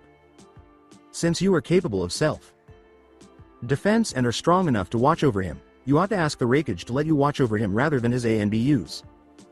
This will save him paperwork." This was interesting. Now, Yugito was shocked to hear her partner make a very rare and valid argument in place of the typical perv. "And after that you can at last seize him, invite him to your bed, and ravish." Yugito cut her connection with the damn perverted cat right away, without even answering. She was shocked to realize that she had assumed Nibby had finally realized the truth, but it doesn't seem like it will happen until the end of the world. Not to mention, despite the knowing looks from her team and Raikage, Yugito was fighting a massive blush that had spread across her face the entire ride back to Kumogakure. Somehow, her perverted partner had managed to send mental images about his blonde friend. In the interim, headquarters for Root. Danzo Shimura was studying a scroll that had just come from a particular snake. The only visible emotion on his face as he read the contents was a slight widening of his eyes, followed by an act of rage that saw him use futon manipulation to rip the lair to pieces. "To think you could somehow break the seal I put on so many years ago, damn you, Kyuubi brat. Oh my goodness, I should have also imprinted a loyalty seal, but that fucking toad sage had to stop me, telling me that eventually the old useless monkey would have found out. I had no idea it would be a Mokuton weapon until that damn blonde idiot woke up his Kekkei Genkei. The old war." Hawk tapped his chin thoughtfully, his thoughts racing through a number of dire scenarios, and then he smiled evilly. "Indeed. Iwagakure might be willing to exact some revenge on those damn fools. If they manage to weaken him, I could then get him back. I'll keep quiet for the time being. This should be an interesting test to see which shinobis are loyal to whom." Kumogakure no Sato. An elderly man was meditating atop a random boulder. If he opened his eyes, he would be rewarded with the breathtaking sight of Kumogakure no Sato, where shinobis and civilians went about their daily lives, children played with their friends, and generally, a view that would bring him a good measure of peace. His demeanor exuded strength, conviction, and intelligence. Some would argue that, when compared, he was superior to his long-time friend Hiruzen Sarutobi, who has since passed away. Even though his now long, slightly spiky white hair has nearly reached his waist, there are still a few sporadic red streaks visible. With a small lift of his brow, he slowly but surely lifted his eyelids to reveal warm purple eyes. Speaking in a deep, rough voice, he addressed no one in particular. "Interesting. This chakra. Gates to the west." 8 people were observed entering through the gates, with 2 enormous kanjis for clouds set into equally enormous gates as proof that they had truly and at last arrived at their village, or, in Naruto's case, a foreign one. Despite this, he was amused by what he had observed up close, the antics that the former team and group of friends were getting into during the trip. On their way back to the village, they ran into the Raikage bodyguards, Darui and C, the latter of whom chastised his leader for abandoning them without warning. Naruto suddenly stiffened, as if he was being watched, as they started to move at a respectable pace in the direction of what he thought to be the Raikage's tower. However, it disappeared in an instant as soon as it appeared. "It's good that someone tried to catch a glimpse of me. It almost passed me by. I'm inspired." Walking next to her savior, Yugito saw his body language and asked, "Is everything alright, Naruto?" "San?" "Right away." Though he just put that on the back of his mind, the former genin of Konoha nodded and dismissed her worries with a warm smile that made her cheeks redden a bit too much to be jealous of C, who had and still has a crush on the Kumogakure's Jinchuriki. Unbeknownst to him, the Kyuubi's Jinchuriki briefly turned his head to the side as if glancing toward a specific location in the distant mountains, and for that split second, he had locked eyes with another man. In the mountains. As he made eye contact with this intriguing man, the same elderly man smiled slightly. He felt compelled to commend the young man for his exceptional sensory abilities, which were likely almost on par with his own. This level of talent had only been shown by her distant aunt, Uzumaki Mito. Though, it seems he didn't have enough training if I was able to check him out of that split of a second. It was all I needed, though, there's probably no one who could hope to match me when it comes to sensors after all. It seems there's another massive type of chakra flowing through him, but it looks like it's being restrained by something and I couldn't get a read on it. Interesting. It seems, after almost 2 decades, I'll be able to finally meet a fellow Uzumaki. After breaking his neck, he eventually stood up, popping a few bones along the way. A little breeze blew his dark red cloak, which covered his entire body. The only thing visible was a kanji embedded in its back, and then he disappeared along with the brisk winds. The kanji for Raging Vortex was Uzu no Arakuru. A few hours later, the training grounds of Raikage. Both Yandaime Raikage and Uzumaki Naruto, the former genin of Konoha, who was listed as a high rank with a bounty of over 30 million ryos and instructions to be captured immediately and returned to Konoha, stood in the clearing. In a rare display of emotion these days, Naruto raised his killing intent to the point where the entire village felt it. Even the Raikage who had told him this information had tears streaming down his face. However, a few seconds later, after taking several deep breaths, he calmed down, and his mind began to race at this unexpected and new development. He didn't understand that in order to get someone on the bingo book, one must obtain the stamp directly from the Hokage. Why did Tsunade include him in the book with such a large reward for merely being captured? He was aware that the stakes would be high because he was the Kyuubi's Jinchuriki, but something didn't add up. Why did Tsunade act in that way? If his toads were correct, Konoha was under lockdown, and tensions were running high at Hai no Kuni's borders. Except for the ninjas, nobody in that village was allowed to leave, and even they required special permission. He was unable to even communicate with the few people he cared about there, so this didn't go well for him. But at the moment, he was facing one of his greatest challenges to date. All of them were going all out, so he was unable to think about it further. A pair of purple eyes, hidden in the shadows, watched the fight with expectancy and curiosity. He had heard from the group accompanying the Raikage and his fellow Uzumaki that this was some kind of test in which the Raikage would make a proposal to him, and if he was right, he would have to act quickly to fulfill his and his late wife's dream. He would watch for now. Hajime. The voluptuous blonde, called Samui, gestured to begin before vanishing from between the two men as they locked gazes, examining and attempting to probe any hint of weakness displayed by the other. Yoroi Raiden. With a grunt, Raikage, who was renowned for lacking patience, activated his armor, causing lightning to burst around and cover his body. His strength, endurance, and speed multiplied many times before he set foot on the ground, and a moment later, he was upon Naruto, ready to knock him out with the lightning. Encircled elbow. Arubo. After years of building his body, Naruto was able to follow and had to give it to the Raikage because the man moved quickly. It sounded like it would be difficult to maintain such jutsu, so while he could probably duplicate it, he would probably need some guidance. He muttered something as he noticed approaching him. At that instant, time seemed to slow down, and Naruto instantly ducked, his eyes widening in shock at the Raikage. Futon Kekai. Kei's Dai Kyatsu. Before unleashing a devastating strike on the Raikage's stomach that knocked him back a few meters, his right hand shimmered as an imperceptible layer formed around it. The latter nodded appreciatively, as he undoubtedly sensed. Photon. Senpuken. Even though I'm not even close to reaching my top speed, he evaded that like it was easy. He even managed to get through my armor. Such talent. However, more lightning erupted from the Raikage's body, sparks danced around him even more widely, and he attempted to land a hit just like he always did. Keyword attempted, as Naruto parried and avoided every blow for the next few seconds. The young man easily matched the technique and speed that their Raikage was renowned for, leaving the Raikage and everyone else in attendance dumbfounded. The person concealed in the shadows squinted at every detail, and the blonde had to whistle as he dodged and countered every second. Instead of keeping up with Raikage's speed, he's actually outpacing him. It was a simple statement that made Naruto smirk and respond, "You're slowing me down." Indeed, I create a barrier around myself because the atmosphere is so dense that anyone who enters its field feels pressured and reacts involuntarily because they are not accustomed to it. This causes them to slow down for a brief moment when things change suddenly, and best of all. Although he was impressed by the technique, which was generally a good counter to his own, the Raikage raised an eyebrow because he wasn't sure it could stop him from moving at full speed. "I'm not affected by it," Raikage said, his face showing shock at hearing those words directly behind him before being flung from a foot near his spine by strong winds. The figure before him turned to an after image as it shimmered out of existence. I neglected to mention that this jutsu takes a great deal of concentration and that the pressure will completely disappear with a simple slip, but they don't need to know that.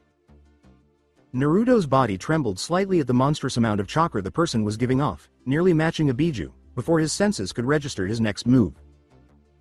Don't need to fear me, boy. I'm not killing you, though. I'll be roughing you out a bit, so you can stop shaking like a chicken. Upon hearing those words, Naruto locked eyes with Raikage's unharmed form. His features lit up with a smirk as a shower of sparks danced around his body, seemingly capable of slicing through anything. His cheeks shot up in that instant as he sealed his fist and let out a huge cloud of dust, saying, "I'm not shaking in fear." But in excitement. His opponent actually smirked at this action. Futon. Tsunabakori. He's clever. He's limiting my vision because he knows he can't keep up with my pace. The Raikage's reflexes were even more enhanced, allowing him to move his body when a chakra infused arm was thrust towards him. Seeing that his opponent had overextended the arm, likely due to overconfidence, he took note of it. The opening is there. With a strength that many could only dream of, the large man quickly grabbed Naruto's arm and lifted it. He was behind Naruto in a millisecond, turning him upside down, and slamming his entire body into the ground. A large spiderweb crack, a massive cloud of dust, and numerous sparks of electricity followed the impact as he roared. Raiga Bomu. Throughout the entire process, Naruto's eyes grew wide. He became overconfident that he would land a simple blow and used a lot of chakra to blind the Raiden user by projecting a cloud of dust. However, it appears that he underestimated the boost that the Raiden no Yoroi provides.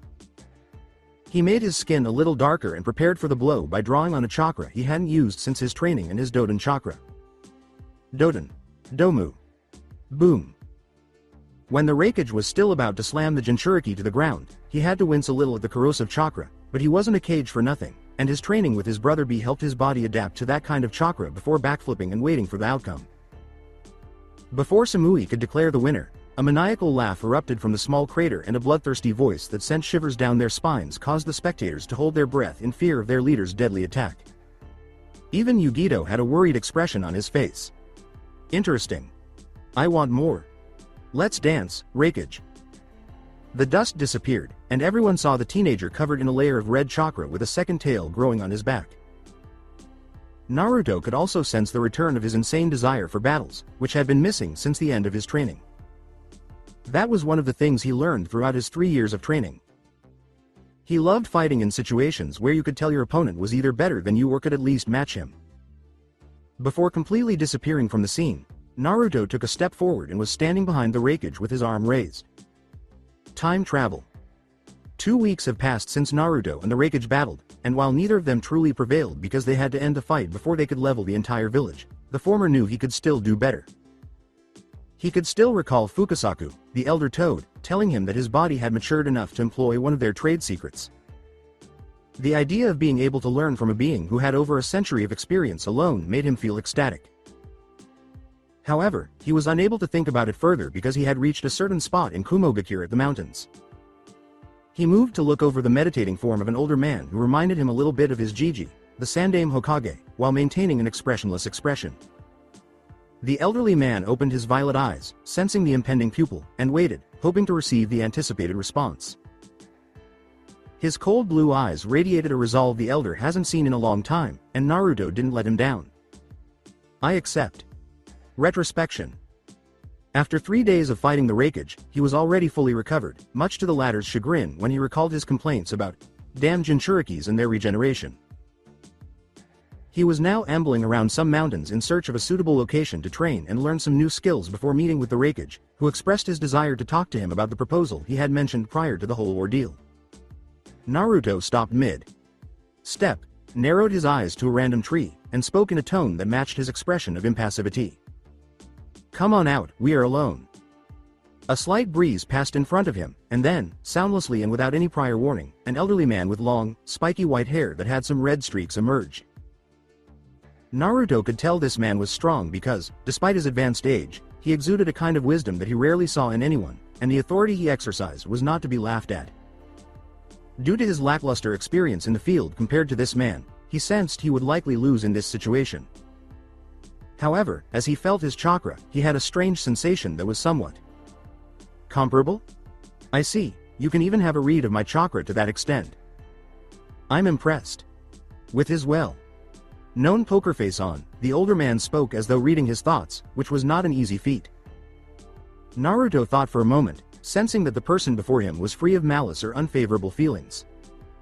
So, what do you want and why your chakra feels so familiar? The white-haired person laughed a little before speaking in a kind tone.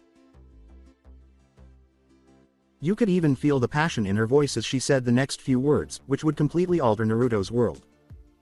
Oh, that's because we have similar ancestry. Naruto's breath caught as realization struck him like a rock, and hearing the man go on only served to validate his ideas.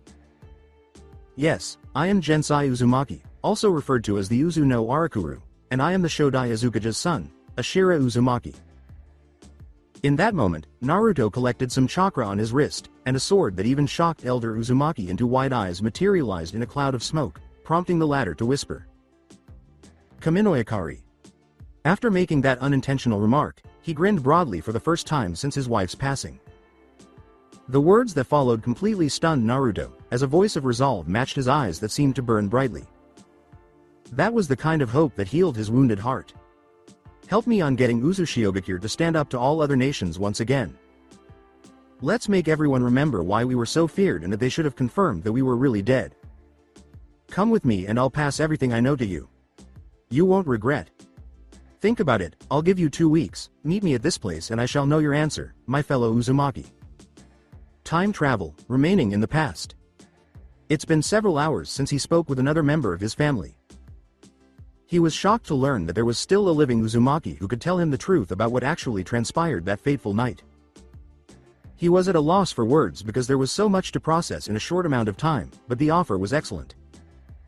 He promised to protect his precious people, and if he accepted, he would have a place for them. There were simply too many advantages to ignore. The primary issue was in front of him at the moment. Raikage's desk.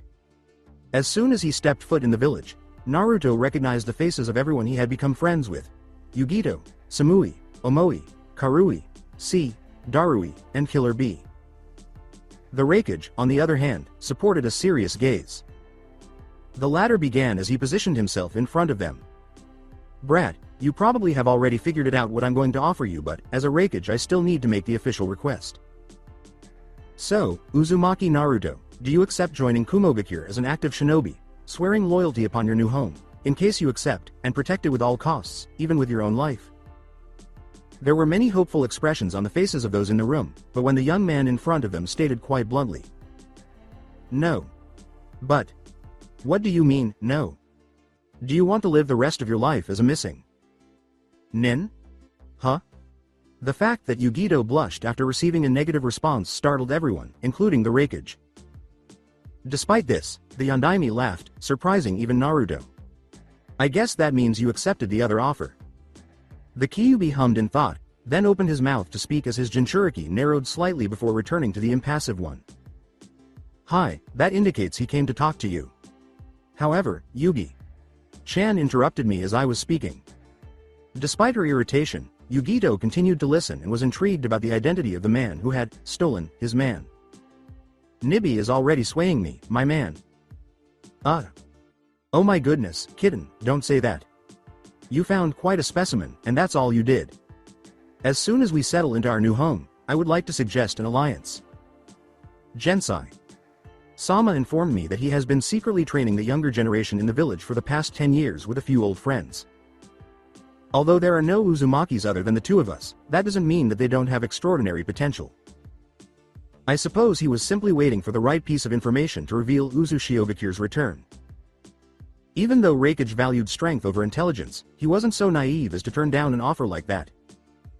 He had heard many tales about Uzushio, the legendary village, and her shinobis. There were many advantages, including their abundance of rare minerals and the fact that their village was practically surrounded by a sea, not to mention their barriers that prevented outsiders from entering. I guess you'll be the Yondaime Azukage for you to propose such alliance with one of the 5 great nations no less.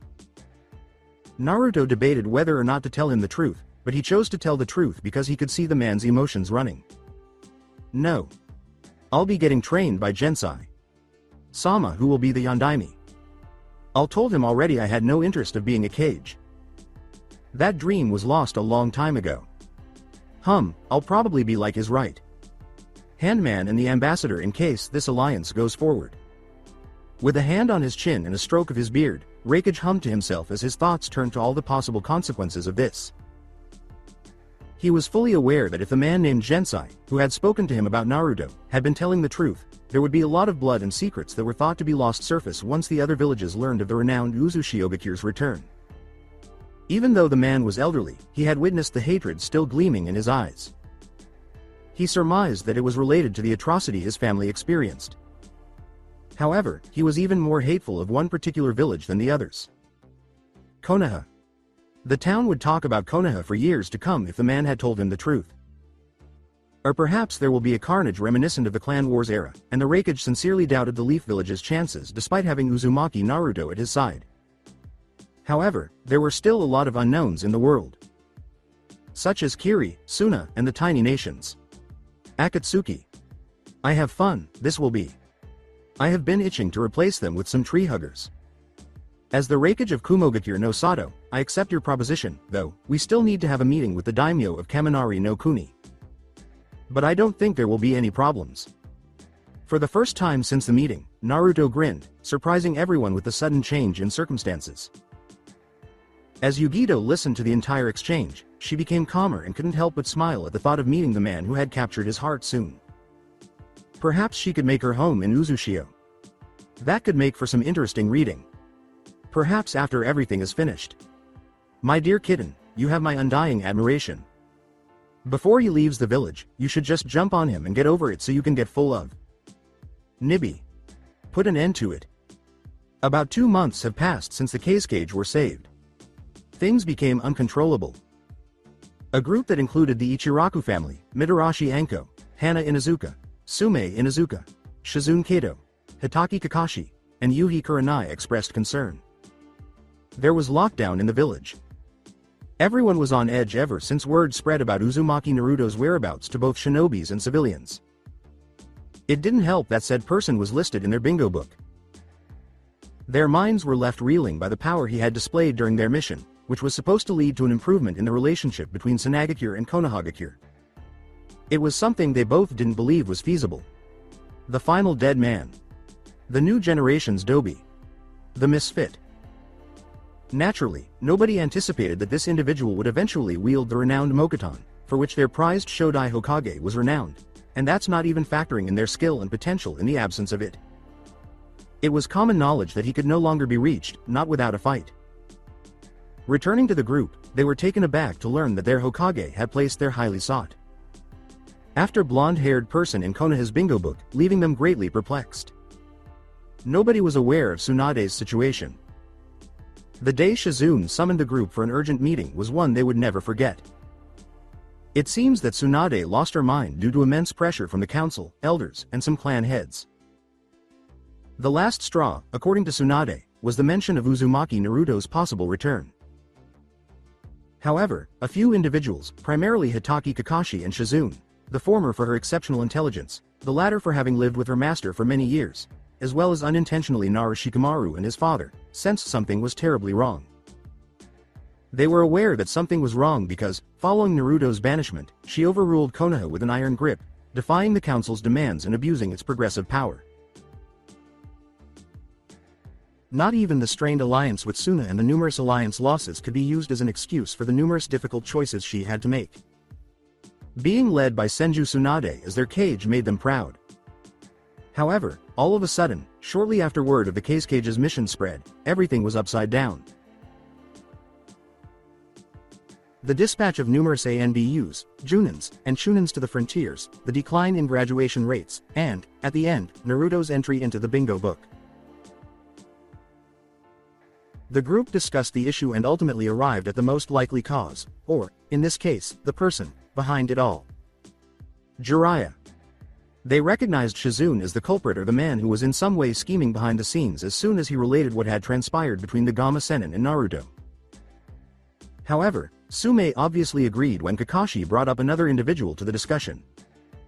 Danzo. The fact that this man was dark was no surprise, at least not to the elder generation. In any case, his shinobi no Yami title was sufficient. Since the Sendaime ruled, they were aware that he desired the title of Hokage. He had made numerous attempts to subjugate Uzumaki Naruto, but his wishes were never fulfilled. But how was the key query? One cannot simply alter their personality in such a dramatic way. Primarily Senju Tsunade, a lady well known for her independence on a wide range of subjects. A lady who developed into the strongest kunoichi in the world. In what way was she being tricked? Even Shikamaru, the person with the highest IQ in Hai no Kuni, was unable to solve this puzzle. Not without every component. Not before being aware of Konoha's most sinister secrets.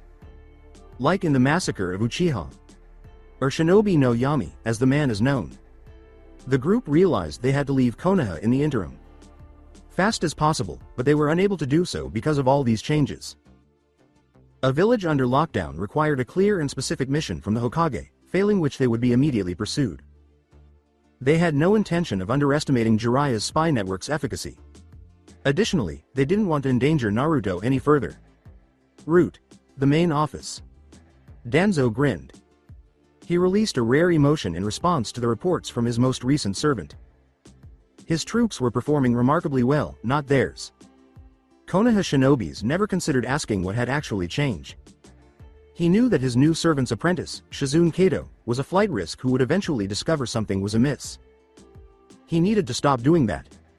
He had come so far, he wouldn't screw things up now. Fu. From the corner, a shadow appeared and knelt before his commander, Danzo, anticipating his orders. Take this scroll to our little puppet. A brief, "Hi, Danzo." Sama. Later, the figure disappeared to complete his task. Just as the route commander was about to begin going over some more classified documents, he paused and turned to face the corner of his workspace. "What can I do for you, Jiraiya?" He heard a grunt that he could only interpret as disappointment before one of the three Sannin emerged from the shadows and positioned himself against a wall, his arms folded across his chest to avoid drawing attention from his former teammate from the sensei. "Do you think it's wise to let them leave the village?" Danzo's eyes hardened at the question, but he didn't blink. "Don't think I'm like my foolish teammate Hiruzen. 3 squads of my ambu will be lurking behind them." His eyes darkened dramatically at this point. "And they will be immediately killed after they finish the mission." Jiraiya hummed, considering the ramifications. He continued to believe that allowing this specific group to leave the village would be a grave mistake. It would be very costly for them to underestimate someone like Hitaki Kakashi, whose maxim is, "A shinobi must see the underneath of underneath." He was unaware of his own accuracy. In addition, his abilities improved.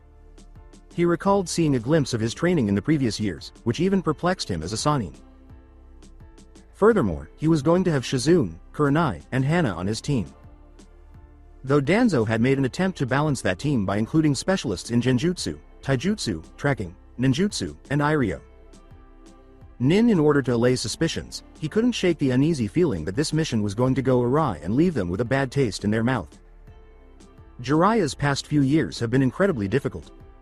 Up until a short while ago.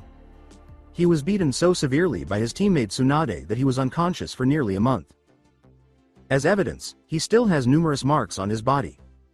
Tsunade had him secretly and unofficially banished as soon as he woke up. The other nations would have most likely been invaded if they had learned of this kind of information. After being banished, he committed himself to building his spy network and giving Danzo crucial information. He had spent nearly 3 years trying to find one Uzumaki Naruto, but he had never managed to catch a glimpse of him. And last, but certainly not least, his studies. Upon learning of his return and his role in saving the Kazekage, he became enraged at the blonde's remarkable advancement in skill. Mokuton was even unlocked by the brat. How could that be the case when neither Minato Kun nor Kushina were descended from the Senju clan? Note that they believe Mokuton to be a true Kekkei Genkei. No evidence supports this theory, so they simply assumed it was a bloodline that somehow skips 1 or 2 generations because Tsunade wasn't able to unlock it. He had made an unsuccessful attempt to get to Sunagakure in time to return his former part. Time apprentice to Konoha. The next event was the fight between Naruto and Orochimaru.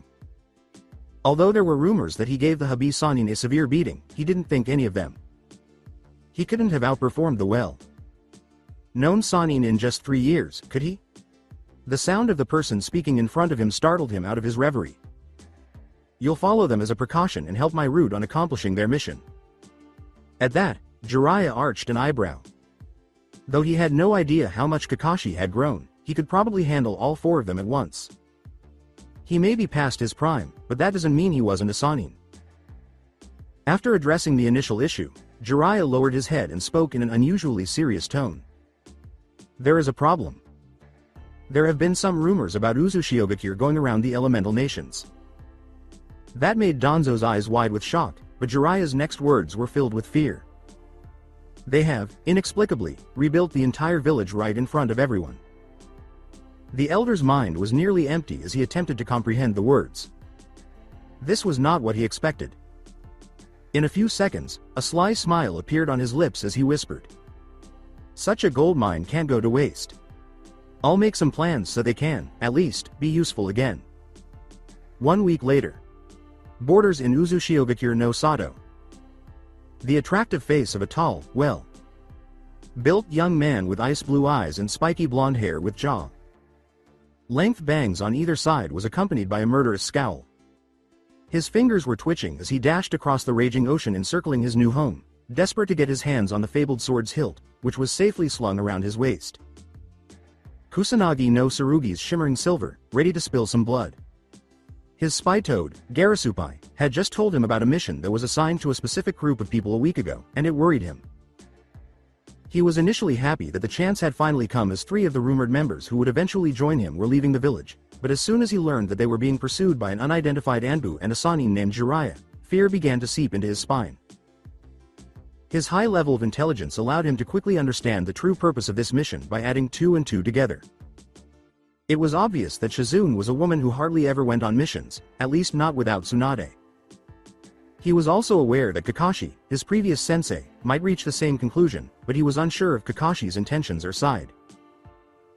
After granting Naruto permission to depart from the village, Uzumaki Gensai, also known as the Yondaime Azukage, who served as his mentor and father figure, didn't hesitate to release him, even though he was aware of what his student had been plotting for the previous few years. It has been nearly a month and a half since Naruto joined the elder Uzumaki in his ancestors' home.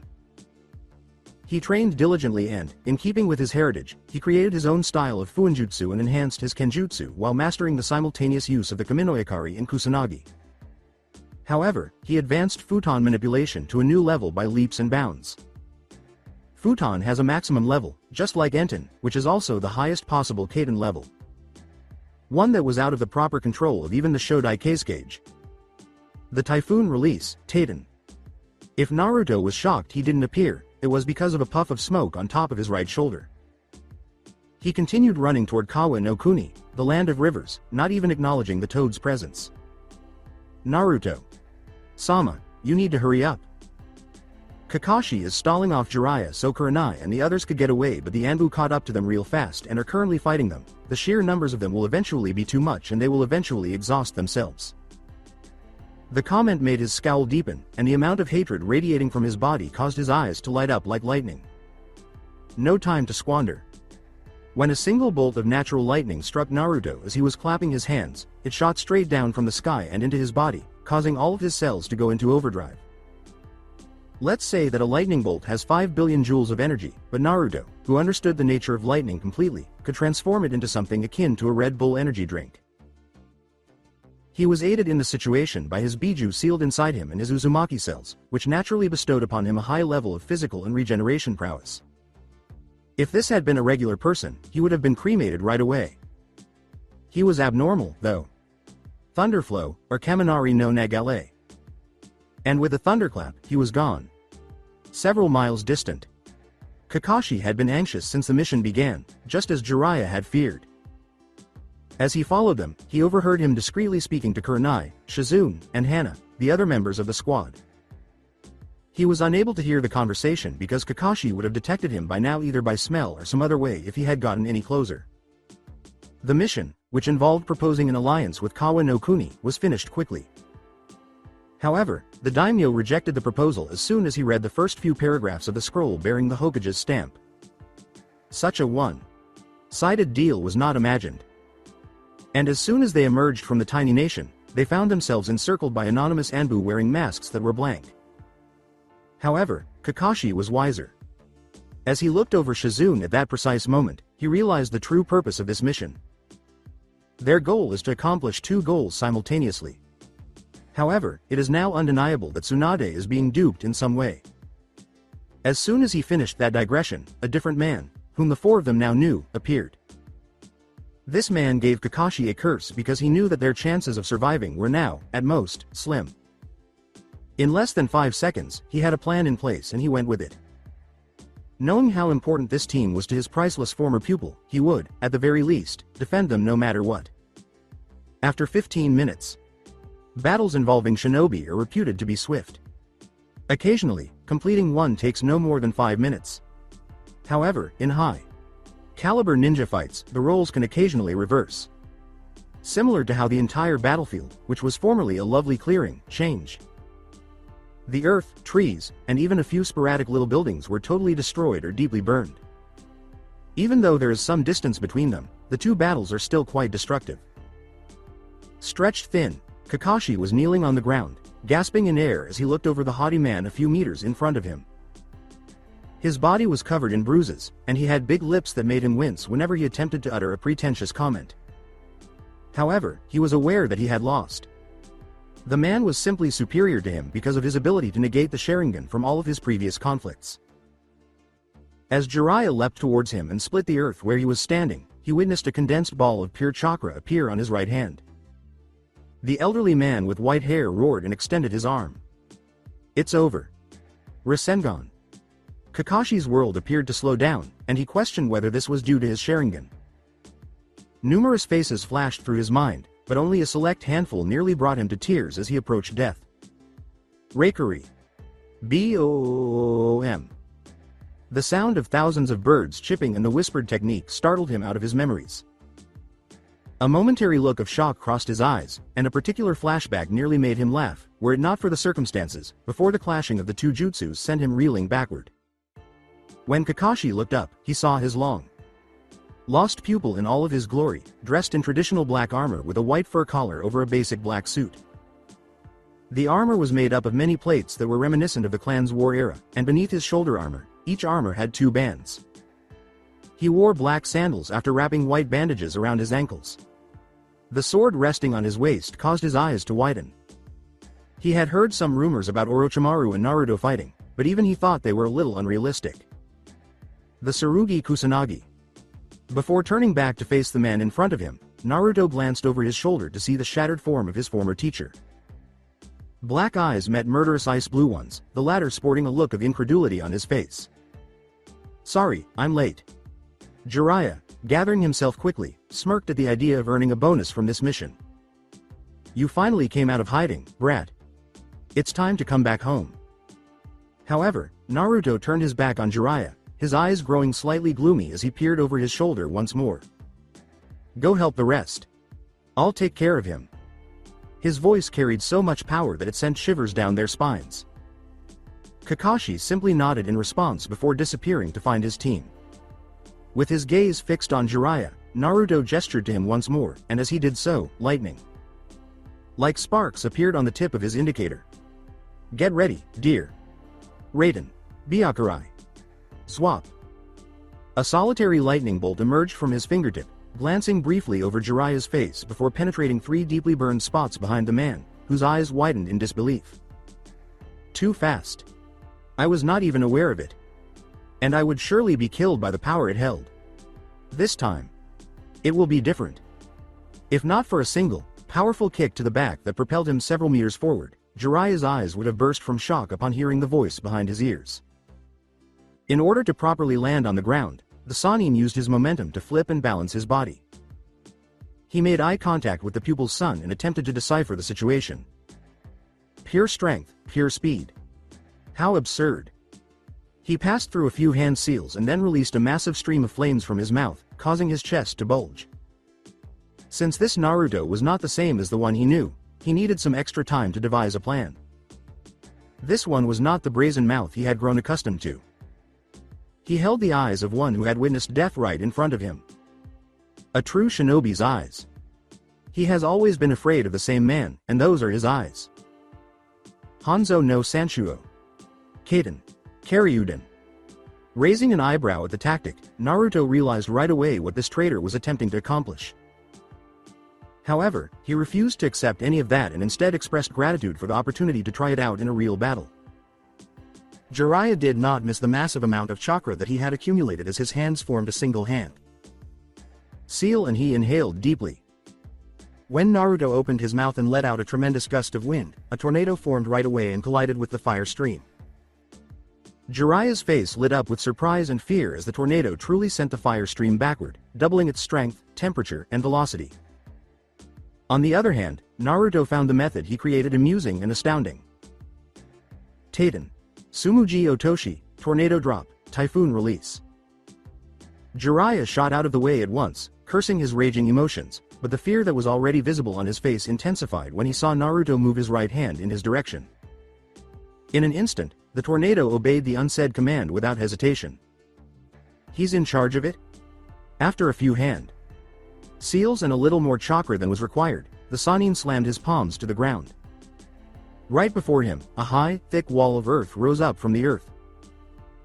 The vicious typhoon made a loud noise as it struck the wall, and Jiraiya was shocked by how much chakra he had lost to keep the wall from collapsing like it was nothing. Doden. Doryuheki. He did not see his opponent's smile or the sound of hands clapping together, fingers interlaced. Ignorant. Yanagi. Mokuton. Wood release. Tree columns. Beams of wood shot up into the sky from the earth, and then, as quickly as they had appeared, they turned back down to face Jiraiya, whose vision had been obscured by the wall. Jiraiya's eyes widened as he finally noticed the 100 beams coming from his blind spot. Realizing his enemy's plan, he cursed himself for underestimating the brat who had treated him like a loudmouth and a nuisance since their first encounter. Time to take things seriously. A duplicate appeared by his side, both of them having already gone through a few hand seals, their chests visibly protruding as the wood approached him. Bunshin no Jutsu Cage. Kaden. Enmaku Reppu, Flame Release, Gale Flame Screen. Their mouths erupted into a massive flaming tornado that crashed into the wood beams and quickly destroyed everything in its path. Naruto felt the intense heat of that technique and decided to stop using his own jutsu after realizing it would be pointless to try to put out the flames. It appears that new methods have also been developed by someone. Not too bad. Now a grin was splitting his face, a maddening grin. He saw Jiraiya's pose, his glowing hands and some features of his face already changing, and it surprised him a little, but his blood was already starting to race at the prospect of a good fight. Oh my goodness? It appears that even after the summons terminates their agreement with him, he is still able to use that mode. Already, Naruto could sense the atmosphere's pressure shifting as alien chakra began to seep into and pass through Jiraiya's chakra coils. His face's red lines and toad features are now more noticeable. Brat, the playtime is over. I'll teach you a bit of humility and just then I'll bring you back. Unable to contain his joy any longer, Naruto sealed his glee with a single hand and grunted as an unseen force blew away the dust and everything in his path. The pressure in the area was nearly unbearable, and his muscles tensed and his chakra spiked dramatically. Kai. Jiraiya's eyes narrowed as he noticed the seals all over his body blinking a few times before they vanished. Did he have seals on? And there were weight seals and chakra suppressions in the mist, if what I saw was accurate. When he caught a glimpse of Naruto's chakra with his newly developed senses, he felt so much that his body shook uncontrollably. Still, he arched an eyebrow as 4 wood clones emerged from the original body and vanished in a certain direction. He sensed that the 4 of them were arranged in a square, and then a huge barrier materialized around them. The red color of the barrier caused him to nod appreciatively, since even he was thought of as a seal master in Konoha and couldn't use such a high level of Kekkai Fuinjutsu. That being said, he was shocked that Naruto could use Fuinjutsu not only to such an extent but also that he could use it at such a level with just clones. Shisekyojin. As he heard his opponent speak, he was startled out of his stupor. I hope you can do as I do. He brought his arm up as Naruto thrust his fist in Jiraiya's direction, and the latter had to grunt at the strength behind it. But not a second later, His arms were a blur as he was forced on defensive as a series of punches and kicks tried to overcome his guard. Jiraiya's eyes widened at the speed, his body shifted to the side almost involuntarily. His Senin Moto boosted his reaction and senses to the limit, but he was still impressed. Dynamiku Akushion. Jiraiya was aware that he would be overpowered if he didn't alter the rhythm of his movements. His arms were becoming numb from pure strength. Jiraiya waited for this moment to seize the opportunity to knead senjutsu and Kaden chakra on his lungs, his mouth already filled with oil, as he stomped the ground so hard that it cracked all around him and caused Naruto to lose his balance. Jimanwari. A terrain divider. When Jiraiya released the oil, it simultaneously caught fire and created a massive flame that was pointed directly at Naruto. Naruto's eyes briefly widened in amazement at the quick thinking and skillful execution of the move. Kaden. Dai Enden. Without pausing, Naruto extended his arms in front of him and, in the space of a few seconds, painted numerous seals using his chakra as if they were made of air. When a blue kanji that read, "Fire Suppression," glowed in front of Naruto's hands, just as the enormous flame was about to consume him, a chakra like vapor covered the flames. Jiraiya's eyes widened at the ability he had only heard tales of, Mito Uzumaki's special ability.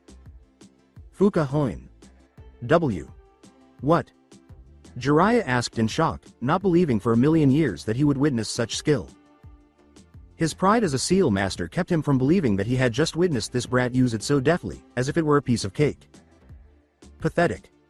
Letting your guard down for even a second while dancing. Fuka Hoin. Kai. With his cheeks bulging visibly, Naruto formed a single hand. Seal, and the still glowing blue kanji released the flames it had just sealed. Photon. Kami Orochi.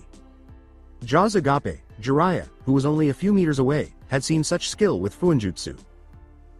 He wasn't prepared for the blazing vortex's immense size, which would have made Madara proud, that is, for Naruto to use his own jutsu against him. He assumed it was because he required a scroll and Naruto did not, even though he was unaware that Fuka Hoin could be used in that way. Senpo. Jiraiya hardened his gaze, performed a number of hand seals, and kneaded a significant portion of his senjutsu chakra to his lunge before spitting out a lot of water from his mouth. It immediately assumed the form of a dragon and roared to the skies before lunging towards the vortex. Sweden. Gorugan Suishu. There was another booming sound as the two techniques clashed, and then a lot of steam came out of the clashing and covered the entire area inside the barrier in a thick mist. It's finished. Naruto concealed himself from view by using the enormous number of molecules in the vicinity. The water vapor bent the light in his direction, making him invisible to even his opponent's enhanced senses. Maizei Mujin, Vapor Cloak. Jiraiya, on the other hand, squinted as the chakra signature abruptly vanished. He wondered if the brat had taken advantage of the opportunity to flee, but quickly disregarded the idea since he could still make out remnants of the red barrier. He was startled out of his reverie when several slashes struck his body in a millisecond and then anguish. Kusanagi no Ken. Setsuna Doku. Despite the pain he was experiencing, the voice behind him and the whispered technique caused his eyes to widen in shock. Kusanagi has poison inside of him, *T. His body went numb as soon as he finished that line of thought, and poison began to seep through the numerous wounds from the earlier technique. He would definitely be dead if the Sage move hadn't given him an increased boost in durability. He watched the barrier dissolve as the mist quickly followed, and he looked over the figure in front of him that was still keeping a safe distance away. He grinned, proving that he was no mere Sanin. A plume of smoke engulfed his body to reappear at the location he had chosen in case he had to use it. Not before snarling at the brat for giving him such a beating and humiliation, he used his remaining strength to knead chakra on his right palm before slamming it on a scroll that he had borrowed from the toads. This is not over, remember that. Gyaku Kachiyose. Jiraiya didn't even pause to consider why he had lost the opportunity to kill Naruto. He simply dismissed it as his arrogance, but that was all right. He didn't notice the smirk that crossed Naruto's face. Naruto was aware that the Gamma Sennin had some tricks up his sleeve, if only to get away. Given his reputation for espionage and escape, Naruto was not surprised when he witnessed him using a scroll, which he recognized right away as a reversal method due to the seals that were clearly visible. With telepathy, he had commanded one of the wood clones holding the barrier to change into a seed and sprout on Jiraiya. This would be his means of communicating with the villagers that were still alive. He was first preoccupied with eliminating Jiraiya, the nuisance, but then he realized that he was unable to communicate directly with the people he loved who were still living in Konoha. Thus, even though he didn't hesitate to defeat the pervert, he still wanted the Sannin to get away without being recognized. Everyone would need his Soshinki, signal seeds, which he primarily used to track his enemies, to escape that hellhole. At last, his personal plan was getting underway. A few kilometers away, Naruto's sensors picked up the group he had saved. Their fight had ended moments earlier. Even though he was tired, he knew that Kakashi would be too much for the squad that had pursued them. He inhaled deeply several times as his chakra began to reopen on its own, then he started running in the direction of where he sensed they were resting, casting a sidelong glance. They have most likely received the letter by now. It's time to wake up and let everyone know that Uzushio is back, and not just because of some ridiculous rumor. The pitifully quiet beast inside of Naruto went unnoticed. Observing everything unfold, Kyuubi could only sigh at the status of the world. He was aware of what was approaching and that the fights in front of his host wouldn't be any less hazardous because every second counted. For elite ninjas worldwide, the news of a rising village whose history was already recorded in the shinobi books due to its fame and mastery over numerous shinobi arts was a dangerous subject. Without a doubt, a lot of people would try to investigate it and utilize it for their own selfish interests and greed, not to mention that Akatsuki might still be around. It deeply troubled him that they were out to gather the bijus. If they were sealing all of his kin into one object, then he could only think of one goal, and if they were successful, even he, the Kyuubi, feared that outcome. It's probably time, Hagoromo. Gigi. He's prepared. Kumogakure no Sato. Raikage's desk. The tall, burly man in the Raikage's office looked over the letter for what seemed like the 100th time, taking in every word. He had no idea they were already so far ahead, so this was really significant. He would have anticipated that this would take a few years to occur. He had already brought up the letter's subject with his now reliable counsel, and they had all agreed on the proposal made in the scroll. I had no doubts that there would have been mayhem, but at least they were all in hell, if the previous council hadn't been dealt with following the disclosure of some classified information about Uzushiyogakure's destruction, a fact that even he was unaware of. Konoha was easily paired with the avaricious bastards. The large man was taken aback when Uzumaki Gensai suggested a partnership between Kumogakure and Uzushiogakure to him at the time of Naruto's departure. Why was the question he had posed to the million Ryos? Even though Gensai expressed his hatred for all the great nations, with the exception of Suna, he had told him that during the years he spent living close to Kumogakure, he began to lose his animosity toward them. He knew it would only be a matter of time before he expressed his true hatred for Kumo after learning of the council's scheme to use the weak-willed but formidable Nidame Raikage. He had observed from a distance over the many years following his disappearance, as Kumo matured from a rapacious village to a modest and devout one. Even though the Nibi's host was only appointed after a while, and even then, some members of the elder generation harbored intense animosity toward her, the Jinchuriki's treatment did help. And now for the scroll he was holding. No, Kaminari no Kuni and Kumogakure's response from him would signal a crucial turning point in the history of the elemental nations. As he read it again, his gaze fell on the title. Reborn Yushanzu is the Alliance's proposed member. The Revolutioners, huh? Whoever gave it that name has poor taste. Hihi. No Haru no Kuni. It was none other than Koyuki Kazuhana reading a letter that said exactly the same thing. A hopeful look crossed her disbelieving eyes as she read the name of the person who had signed the letter. Gensai Uzumaki and Yondaime Azukage. However, a single note beneath it emotionally paralyzed her. She was unable to speak. P.S. The hero of Haru no Kuni has been itching to speak with a particular princess. She stood there for what seemed like hours, trying to take in the words she had just read, and then a blush appeared on her face at the thought of being with the man who had restored her hope and assisted her in regaining her country. Salutations to you, Kuni. Inside a small house, there was a sound of a bottle breaking on the floor. Someone was running towards the man who had allowed the bottle to fall, and then there was the worried voice of a woman. Daddy. What took place? Tazuna, her father, appeared pale, as if he had just encountered a ghost. In less than a minute, she noticed the letter on the table and quickly read it. She was also shocked as she finished reading it, especially after reading the notes at the end. P.S. As our ambassador, Nami's hero looks forward to seeing you again soon. He claimed to have missed a beautiful woman and a drunken geezer and expressed a desire to see the child's growth over time, whatever that meant. Still, after reading about the beautiful woman, there were plenty of curses directed at damn brats, and the blushing mess that was Tsunami. Nonetheless, both of them had one thought in common. He's returned. The former, who had heard stories from his father about Uzushio and how Nami was shielded by the same village when they were still standing, was struck by a specific memory, more precisely, a dream, of his father and couldn't help but cry. I'm hoping Uzushio regains his former level of success eventually. Back then, we were like brothers and sisters. Although it's very unfortunate that such a vibrant village was destroyed, I know that they will return eventually. And when the time comes, it will be up to you to help them. Son, you make me proud. Daddy. It's happening at last. Sanagakure no Sato. The office of Kazekage. A faint smile appeared on Gaara's lips as he perused the scroll's contents. Temari and Kankuro, his sister and brother, were by his side, reading it over his shoulder. With looks of surprise and shock, both, but not Gaara. Oh no. He was aware that this would happen, well, not specifically with Uzushio. Now that he knew, it was an unexpected move that not even he could have predicted in a million years. You never cease to amaze me, Uzumaki Naruto. Temari, get me the faster bird messenger we have available at the moment. Temari was startled out of her reverie by her brother's monotone voice. All she could do was nod in agreement before leaving the office. Still by Gaara's side, Kankuro couldn't resist opening his mouth to add something. Man, that kid has style. Both of them read aloud the note that Uzumaki Gensai had written at the end of the letter.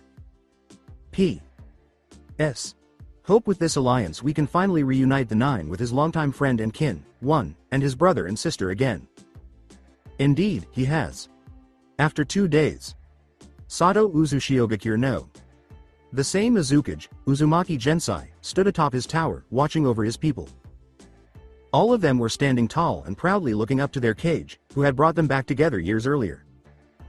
The fire in their hearts had long since been extinguished, but it was now burning brightly once more. The Azukage was expecting his apprentice to show up, but it looked like he wouldn't make it.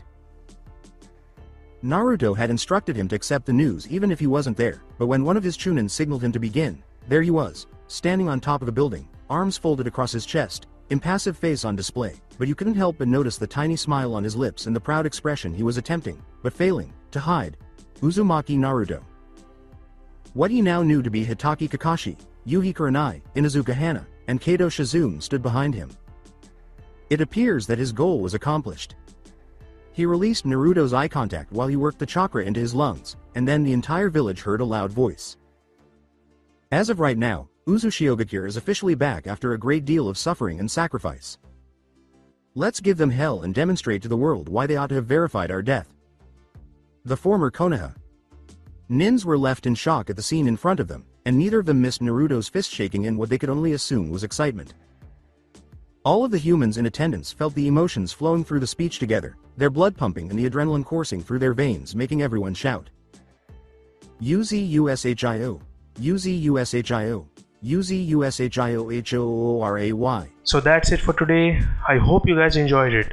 Don't forget to like, share and subscribe to the channel for more awesome stories like this. Thank you. See you all in my next video.